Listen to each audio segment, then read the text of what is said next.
ਬਹੁਤ ਸਾਰੇ ਅਸੀਂ ਨੌਜਵਾਨਾਂ ਨੂੰ ਮਿਲਦੇ ਹਾਂ, ਦੇਖਦੇ ਨੇ ਕਿ ਡਾਲਰਾਂ ਦਾ ਪਲੜਾ ਭਾਰੀ ਹੈ ਜਾਂ ਫਿਰ ਸਾਡੇ ਸਿੱਖੀ ਸਰੂਪ ਦਾ ਪਲੜਾ ਭਾਰੀ ਹੈ, ਤਾਂ ਉਹਨਾਂ ਨੂੰ ਡਾਲਰਾਂ ਦੀ ਜਿਹੜਾ ਵਜ਼ਨ ਹੈ ਉਹ ਜ਼ਿਆਦਾ ਦਿਖਦਾ। ਸਿੱਖੀ ਦਾ ਜਜ਼ਬਾ ਹੈਗਾ ਇਹ ਅਪਰ ਲੈਵਲ ਤੱਕ ਹੀ ਹੈਗਾ। ਪਿਆਜ਼ ਦਾ ਉੱਪਰਲਾ ਛਿਲਕਾ ਹੁੰਦਾ ਹੈਗਾ ਨਾ, ਬੜੀ ਜਲਦੀ ਲੈ ਜਾਂਦਾ ਹੈਗਾ। ਬਸ ਉਨੀ ਕੁ ਸਿੱਖੀ ਵਾਲੇ ਹੀ ਆ ਰਹੇ ਆ। ਉਹਨਾਂ ਦੇ ਸੋਚ ਨਾਲ ਸੋਚ ਮਿਲਾ ਕੇ ਦੱਸਣਾ ਚਾਹੀਦਾ ਕਿ ਅੱਜ ਸਾਡੀ ਪਛਾਣ ਕੀ ਹੈ। ਹੋਰ ਇਹ ਜਿਹੀ ਆਰਗੇਨਾਈਜੇਸ਼ਨਸ ਹੁਣ ਬਹੁਤ ਸਾਰਾ ਕੰਮ ਕਰਨ ਵਾਲਾ ਪਿਆ। ਆਟੇ ਵਿੱਚ ਨੂਣ ਵੀ ਨਹੀਂ ਹੈਗੇ। ਗੁਰੂ ਘਰ ਨੇ ਉਹ ਮੋਸਟਲੀ ਅਨਸਕਸੈਸਫੁਲ ਨੇ। ਨੌਜਵਾਨ ਜਿਹੜਾ ਬੱਚਾ ਹੈਗਾ ਬਿਜ਼ੀ ਪੈਂਦੇ ਕਰਕੇ ਗੁਰਦੁਆਰੇ ਸਾਹਿਬ ਨਹੀਂ ਆ ਪਾ ਰਿਹਾ। ਕੈਥੋਲਿਕ ਚਰਚਾ ਉਹਨਾਂ ਨੇ ਸਾਨੂੰ ਸਿੱਧਾ ਹੀ ਆਖਿਆ ਸੀ ਤੁਹਾਡੀ ਤੀਜੀ ਜਨਰੇਸ਼ਨ ਕੈਥੋਲਿਕ ਹੋਈ। ਸੋਸ਼ਲ ਸਿਸਟਮ ਦਾ ਭੈ ਉਹ ਇੱਥੇ ਨਹੀਂ ਹੈਗਾ। ਭਗਤਾਂ ਦੇ ਲੰਗਰ ਲਗਾਉਂਦੇ ਆ, ਵੱਡੇ ਵੱਡੇ ਮੇਲੇ ਵੀ ਲਗਾਉਂਦੇ ਨੇ ਤਾਂ ਕਿ ਉਹ ਕਿਸੇ ਨਾ ਕਿਸੇ ਤਰੀਕੇ ਨਾਲ ਗੁਰਦੁਆਰੇ ਅੰਦਰ ਕਦਮ ਤਾਂ ਰੱਖਣ। ਗੁਰੂ ਘਰ ਸਰੀਰ ਦੀ ਖੁਰਾਕ ਵਾਸਤੇ ਨਹੀਂ ਹੈ, ਗੁਰੂ ਘਰ ਮਨ ਦੀ ਖੁਰਾਕ ਵਾਸਤੇ ਹੈ। Why would they come just for a piece of. ਸਾਡੀ ਕਮਿਊਨਿਟੀ ਹੈਗੀ ਆਪਸ ਚ ਇੱਕ ਦੂਜੇ ਨੂੰ ਸਪੋਰਟ ਕਰਦੀ ਹੈ। ਤਾਂ ਦਿਲ ਖੋਲ ਕੇ ਬੈਠੇ ਨੇ, ਤੁਸੀਂ ਇਹਨਾਂ ਨੂੰ ਕੰਮ ਦੱਸੋ ਸਹੀ। These are wonderful people. ਜਿਸ ਨੇ ਗੁਰੂ ਨਾਨਕ ਦਾ ਪਾਣੀ ਪੀਤਾ ਹੈ ਉਹ ਕਿਸੇ ਦਾ ਕਮਜ਼ੋਰ ਨਹੀਂ ਹੈ।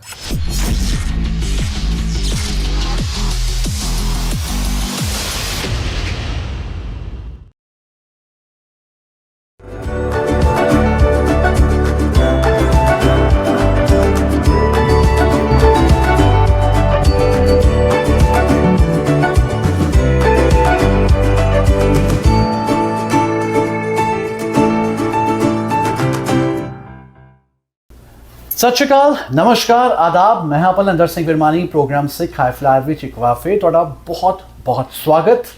ਅੱਜ ਮੈਂ ਪਹੁੰਚਿਆ ਹੋਇਆ ਕੈਲੀਫੋਰਨੀਆ ਦੇ ਵੈਸੇਲੀਆ ਸ਼ਹਿਰ ਵਿੱਚ, ਔਰ ਅੱਜ ਜਿਨ੍ਹਾਂ ਨੂੰ ਅਸੀਂ ਕਵਾਂਗੇ ਮਿਲ ਕੇ ਸਿੱਖ ਹਾਈ ਫਲਾਈਰ, ਉਹ ਨੇ ਸਰਦਾਰ ਅੰਮ੍ਰਿਤਪਾਲ ਸਿੰਘ ਜੀ। ਅੰਮ੍ਰਿਤਪਾਲ ਜੀ, ਬਹੁਤ ਸਵਾਗਤ ਔਰ ਬਹੁਤ ਸ਼ੁਕਰੀਆ ਸਾਨੂੰ ਆਪਣਾ ਕੀਮਤੀ ਸਮਾਂ ਦੇਣ ਦੇ ਲਈ। ਥੈਂਕ ਯੂ ਬਈ। ਸੋ ਅੱਜ ਸਾਡੇ ਨਾਲ ਅੰਮ੍ਰਿਤਪਾਲ ਸਿੰਘ ਜੀ ਕਿਉਂ ਨੇ? ਕਿਉਂਕਿ ਮਲਟੀ ਬਿਜ਼ਨਸ ਤਾਂ ਜ਼ਰੂਰ ਸੰਭਾਲ ਰਹੇ ਨੇ। ਅਮਰੀਕਾ ਵਿੱਚ ਬਹੁਤ ਸਾਲਾਂ ਤੋਂ ਇੱਥੇ ਰਹਿ ਰਹੇ ਨੇ। ਇੱਥੋਂ ਦੀਆਂ ਪਾਲਿਸੀਜ਼ ਨੂੰ ਬਹੁਤ ਚੰਗੀ ਤਰ੍ਹਾਂ ਜਾਣਦੇ ਨੇ, ਇੱਥੇ ਦੇ ਟੈਕਸ ਨੂੰ ਬਹੁਤ ਚੰਗੀ ਤਰ੍ਹਾਂ ਜਾਣਦੇ ਨੇ, ਔਰ ਇੱਥੋਂ ਦੇ ਭਾਈਚਾਰੇ ਨੂੰ ਬਹੁਤ ਚੰਗੀ ਤਰ੍ਹਾਂ ਜਾਣਦੇ ਨੇ। ਪਰ ਕੀ ਕੁਝ ਫਿਊਚਰ ਵਿੱਚ ਸੋਚਿਆ ਇਹਨਾਂ ਨੇ ਕਿ ਕਿਸ ਤਰ੍ਹਾਂ ਦਾ ਹੋ ਸਕਦਾ ਹੈ ਸਿੱਖ ਭਾਈਚਾਰੇ ਦਾ ਇੱਥੋਂ ਦਾ ਭਵਿੱਖ? ਕਿਉਂਕਿ ਬੱਚੇ ਜਿਹੜੇ ਨੇ ਕੀ ਉਹ ਸਿੱਖੀ ਵਿੱਚ ਹੈਗੇ ਆ ਅੱਜ, ਅਤੇ ਜੇਕਰ ਹੈਗੇ ਵੀ ਹੈ ਤਾਂ ਕੱਲ੍ਹ ਕੀ ਉਹ ਸਾਂਭ ਸੰਭਾਲ ਲਈ ਤਿਆਰ ਨੇ? ਸਿੱਖੀ ਨੂੰ ਦਾ ਬੂਟਾ ਜਿਹੜਾ ਹੈਗਾ ਉਸ ਨੂੰ ਵਧਣ ਫੁੱਲਣ ਦੇਣ ਦੇ ਲਈ ਉਹ ਤਿਆਰ ਨੇ। ਉਹਨਾਂ ਦੇ ਹੱਥਾਂ ਵਿੱਚ ਸੌਂਪੀ ਜਾ ਸਕਦੀ ਹੈ ਕਮਾਂਡ। ਤਾਂ ਜ਼ਰੂਰ ਇਹਨਾਂ ਨਾਲ ਗੱਲਬਾਤ ਦਾ ਸਿਲਸਿਲਾ ਸ਼ੁਰੂ ਕਰਦੇ ਹਾਂ। ਅੰਮ੍ਰਿਤ ਜੀ, ਸਭ ਤੋਂ ਪਹਿਲਾਂ ਤਾਂ ਜ਼ਰੂਰ ਜਾਣਨਾ ਚਾਹਾਂਗੇ, ਕਿਉਂਕਿ ਅਮਰੀਕਾ ਵਿੱਚ ਬਹੁਤ ਸਾਲ ਤੁਹਾਨੂੰ ਹੋ ਗਏ, ਕਿਸ ਤਰ੍ਹਾਂ ਤੁਹਾਡੀ ਇੱਥੋਂ ਦੀ ਲਾਈਫ ਸ਼ੁਰੂ ਹੋਈ? ਕਿਸ ਤਰ੍ਹਾਂ ਦੀਆਂ ਔਕੜਾਂ ਭਰੀ ਲਾਈਫ ਰਹੀ, ਜਾਂ ਫਿਰ ਆਂਦੇ ਸਾਰੀ ਬਹੁਤ ਸੌਖੇ ਤਰੀਕੇ ਨਾਲ ਡਾਲਰ ਕਮਾਉਣਾ ਸ਼ੁਰੂ ਕਰ ਦਿੱਤਾ ਗਿਆ? ਜ਼ਰੂਰ ਸਾਡੇ ਦਰਸ਼ਕ ਵੀ ਜਾਣਨਾ ਚਾਹਣਗੇ, ਮੈਂ ਵੀ ਜਾਣਨਾ ਚਾਹਾਂਗਾ ਕਿ ਕਦੋਂ ਆਏ ਸੀ ਸਭ ਤੋਂ ਪਹਿਲਾਂ ਅਮਰੀਕਾ? ਵਿਰਮਾਨੀ ਜੀ, ਮੈਨੂੰ ਆਏ ਨੂੰ 1986 ਵਿੱਚ ਮੈਂ ਇੱਥੇ ਆਇਆ ਸੀ ਜੀ। ਤੇ ਉਸ ਵੇਲੇ ਮਿਨੀਮਮ ਵੇਜ ਸਾਡੀ $3.25 ਤੇ ਜੌਬ ਸ਼ੁਰੂ ਕੀਤੀ ਸੀ 7-11 ਤੇ। ਅੱਛਾ ਜੀ। ਤੇ ਕੋਈ $50-60 ਦਾ ਚੈੱਕ ਹੁੰਦਾ ਸੀ ਵੀਕ ਦਾ। ਜੀ।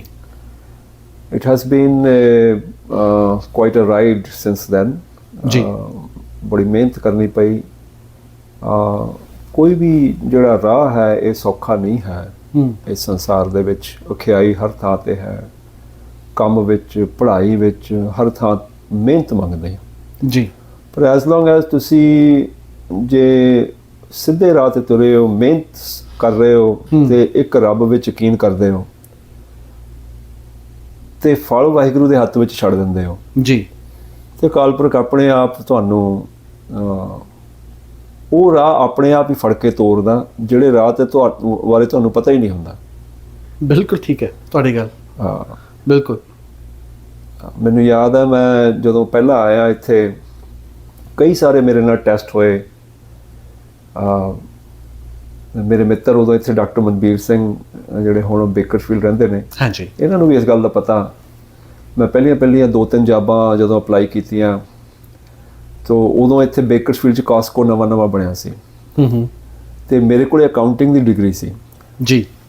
ਤੇ 1-2 ਪ੍ਰਿਜ਼ਨਸ ਬਣੀਆਂ ਸੀ ਇੱਥੇ, ਜਿਹੜੀਆਂ ਹੁਣ ਵੀ ਮਕਫਾਰਲੈਂਡ ਕੋਲ ਇੱਕ ਪ੍ਰਿਜ਼ਨ ਆ, ਉਦੋਂ ਬਣ ਰਹੀ ਸੀ ਜੀ। ਇੱਕ ਇੱਥੇ ਪਾਵਰ ਪਲਾਂਟ ਬਣ ਰਿਹਾ ਸੀ, ਜਿਹੜਾ ਕਿ ਜਿਹੜੇ ਬਦਾਮਾਂ ਦੇ ਛਿਲਕਿਆਂ ਨਾਲ ਪਾਵਰ ਪਲਾਂਟ ਬਣਾਉਂਦੇ ਨੇ। ਅੱਛਾ, ਓਕੇ।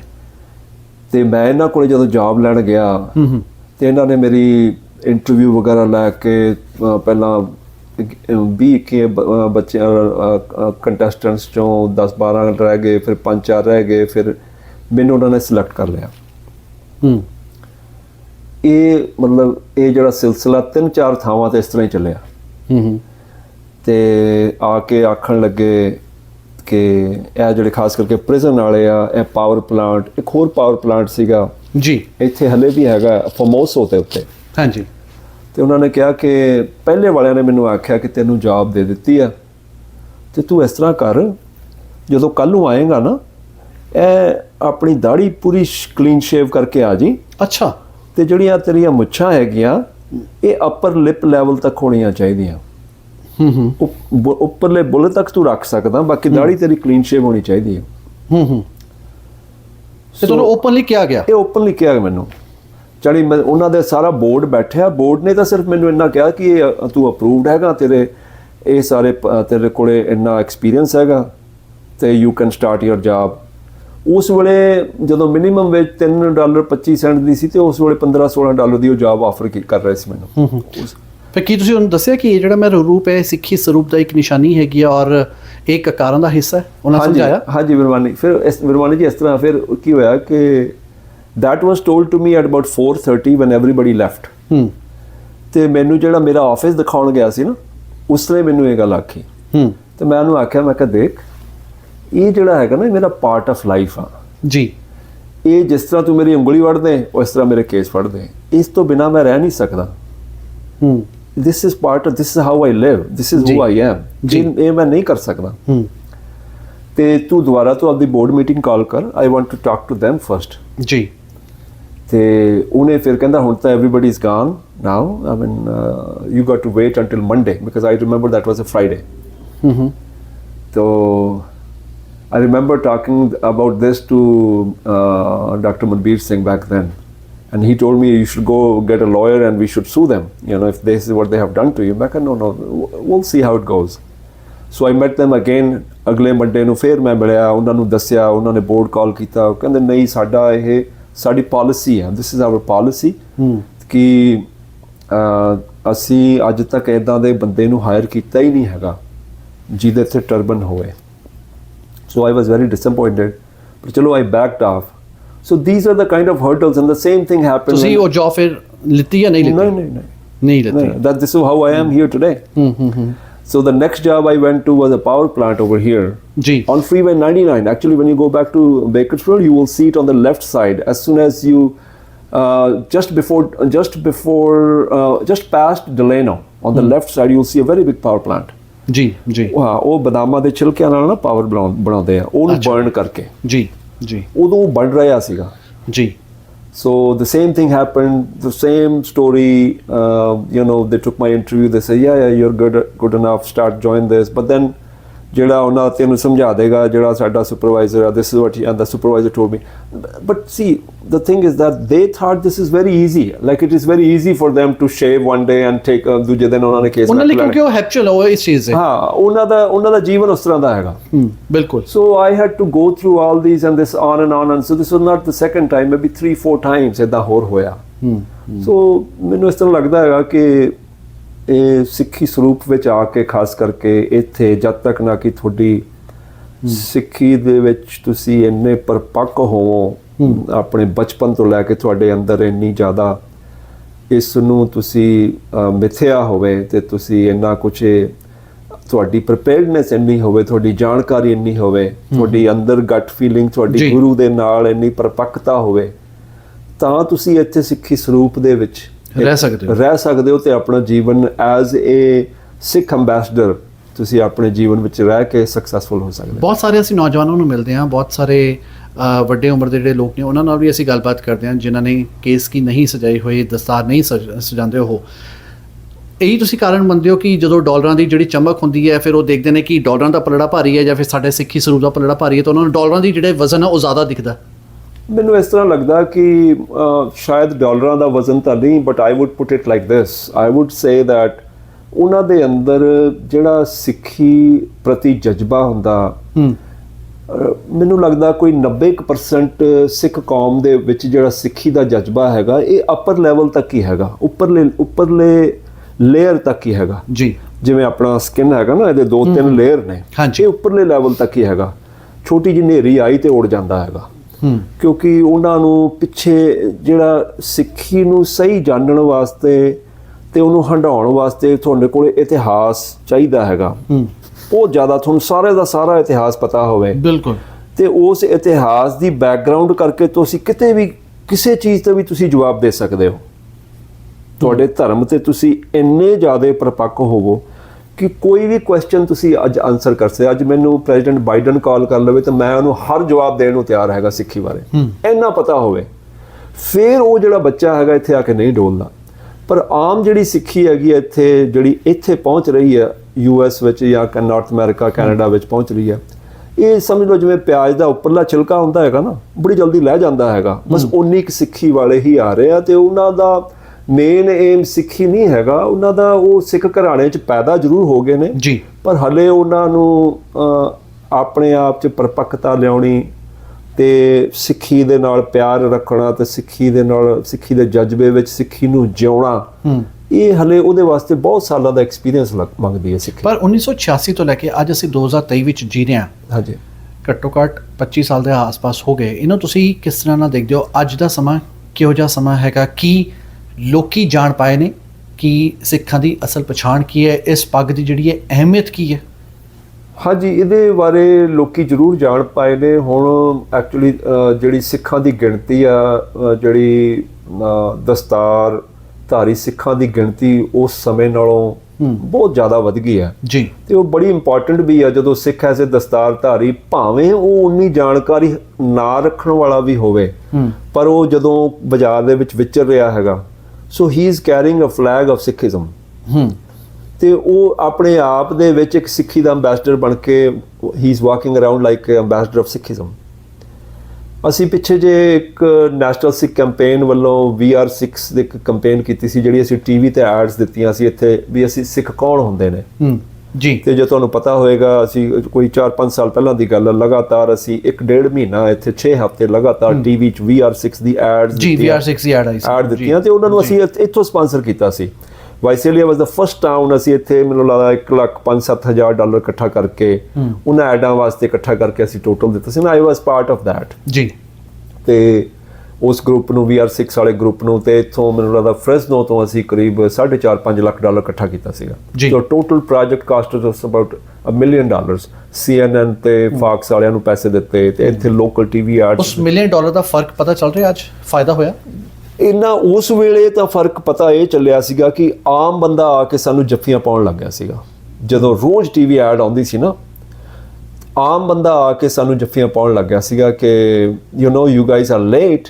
ਇਹ ਆਖ ਰਹੇ ਸੀ ਲੋਕ ਕਿ ਤੁਸੀਂ ਲੇਟ ਹੈਗੇ ਹੋ, ਪਰ ਜੋ ਤੁਸੀਂ ਕੀਤਾ ਬਹੁਤ ਵਧੀਆ ਕੀਤਾ। ਦੇਰ ਆਏ ਦਰੁਸਤ ਹੈ। ਹਾਂ, ਇਹ ਜ਼ਰੂਰ ਆਖਿਆ ਲੋਕਾਂ ਨੇ। ਹਾਂ, ਅਸੀਂ ਮੈਂ ਜਿੱਥੇ ਵੀ ਗਿਆ, ਜੇ ਮੈਂ ਬਹੁਤ ਸਾਰੀਆਂ ਆਰਗੇਨਾਈਜੇਸ਼ਨਸ ਹੈਗੀਆਂ ਨੇ ਜੋ ਕਿ ਸਿੱਖੀ ਬਾਰੇ ਜਾਗਰੂਕ ਕਰ ਰਹੀਆਂ ਨੇ ਲੋਕਾਂ ਨੂੰ। ਜਿਵੇਂ ਤੁਸੀਂ VR6 ਦੀ ਗੱਲ ਕੀਤੀ, ਬਹੁਤ ਸਾਰੀਆਂ ਐਸੀਆਂ ਹੋਰ ਸੁਸਾਇਟੀਜ਼ ਹੈਗੀਆਂ ਜੋ ਕਿਸੇ ਨਾ ਕਿਸੇ ਕੈਂਪੇਨ ਦੇ ਥਰੂ, ਮਿਸ਼ਨ ਦੇ ਥਰੂ ਅੱਗੇ ਵਧ ਰਹੀਆਂ ਨੇ, ਕਿਸੇ ਨਾ ਕਿਸੇ ਤਰ੍ਹਾਂ ਨਾਲ ਫੰਡ ਰੇਜ਼ ਕਰਕੇ ਲੋਕਾਂ ਨੂੰ ਜਾਗਰੂਕ ਕਰ ਰਹੀਆਂ ਨੇ। ਤੁਹਾਨੂੰ ਲੱਗਦਾ ਹੈ ਕਿ ਉਹ ਜਿਸ ਤਰ੍ਹਾਂ ਨਾਲ ਜਾਗਰੂਕ ਕਰ ਰਹੀਆਂ ਨੇ ਉਹ ਸਾਰਾ ਕੁਝ ਠੀਕ ਹੈ, ਜਾਂ ਸਾਨੂੰ ਇੱਕ ਕਦਮ ਹੋਰ ਅੱਗੇ ਵੱਧ ਕੇ ਸੋਚਣਾ ਚਾਹੀਦਾ ਹੈ? ਕਿਉਂਕਿ ਅੱਜ ਜਿਹੜਾ ਟੈਕਨੋਲੋਜੀ ਦਾ ਯੁੱਗ ਹੈ, ਅੱਜ ਸਾਡੇ ਜਿਹੜੇ ਬੱਚੇ ਨੇ ਜਾਂ ਹੋਰਨਾਂ ਕਮਿਊਨਿਟੀ ਜਿਹੜੇ ਲੋਕ ਨੇ ਕਾਫੀ ਐਡਵਾਂਸ ਹੋ ਚੁੱਕੇ ਨੇ, ਤਾਂ ਸਾਨੂੰ ਕੀ ਉਹਨਾਂ ਦੇ ਸੋਚ ਨਾਲ ਸੋਚ ਮਿਲਾ ਕੇ ਦੱਸਣਾ ਚਾਹੀਦਾ ਕਿ ਅੱਜ ਸਾਡੀ ਪਛਾਣ ਕੀ ਹੈ ਔਰ ਸਾਨੂੰ ਦੂਸਰੇ ਧਰਮਾਂ ਤੋਂ ਵੱਖ ਰੱਖਿਆ ਜਾਏ? ਦੇਖੋ, ਜਿਹੜਾ ਸਿੱਖੀ ਦੀ ਜਿਹੜੀ ਪਛਾਣ ਬਾਰੇ ਜਿੰਨੀਆਂ ਵੀ ਆਰਗੇਨਾਈਜੇਸ਼ਨਸ ਕੰਮ ਕਰ ਰਹੀਆਂ, ਹਰ ਲੈਵਲ ਤੇ ਕਿਤੇ ਨਾ ਕਿਤੇ ਕੁਛ ਨਾ ਕੁਛ ਜ਼ਰੂਰ ਠੀਕ ਕਰ ਰਹੀਆਂ ਹੋਣਗੀਆਂ ਜੀ, ਕਿਉਂਕਿ ਐਜ਼ ਲੌਂਗ ਐਜ਼ ਉਹਨਾਂ ਦੀ ਸੋਚ ਪੋਜ਼ਿਟਿਵ ਆ। ਹੁਣ ਮੈਂ ਤਾਂ ਕਹਿੰਦਾ ਜਿੰਨੀਆਂ ਕਰ ਰਹੀਆਂ ਨੇ ਉਹ ਘੱਟ ਨੇ।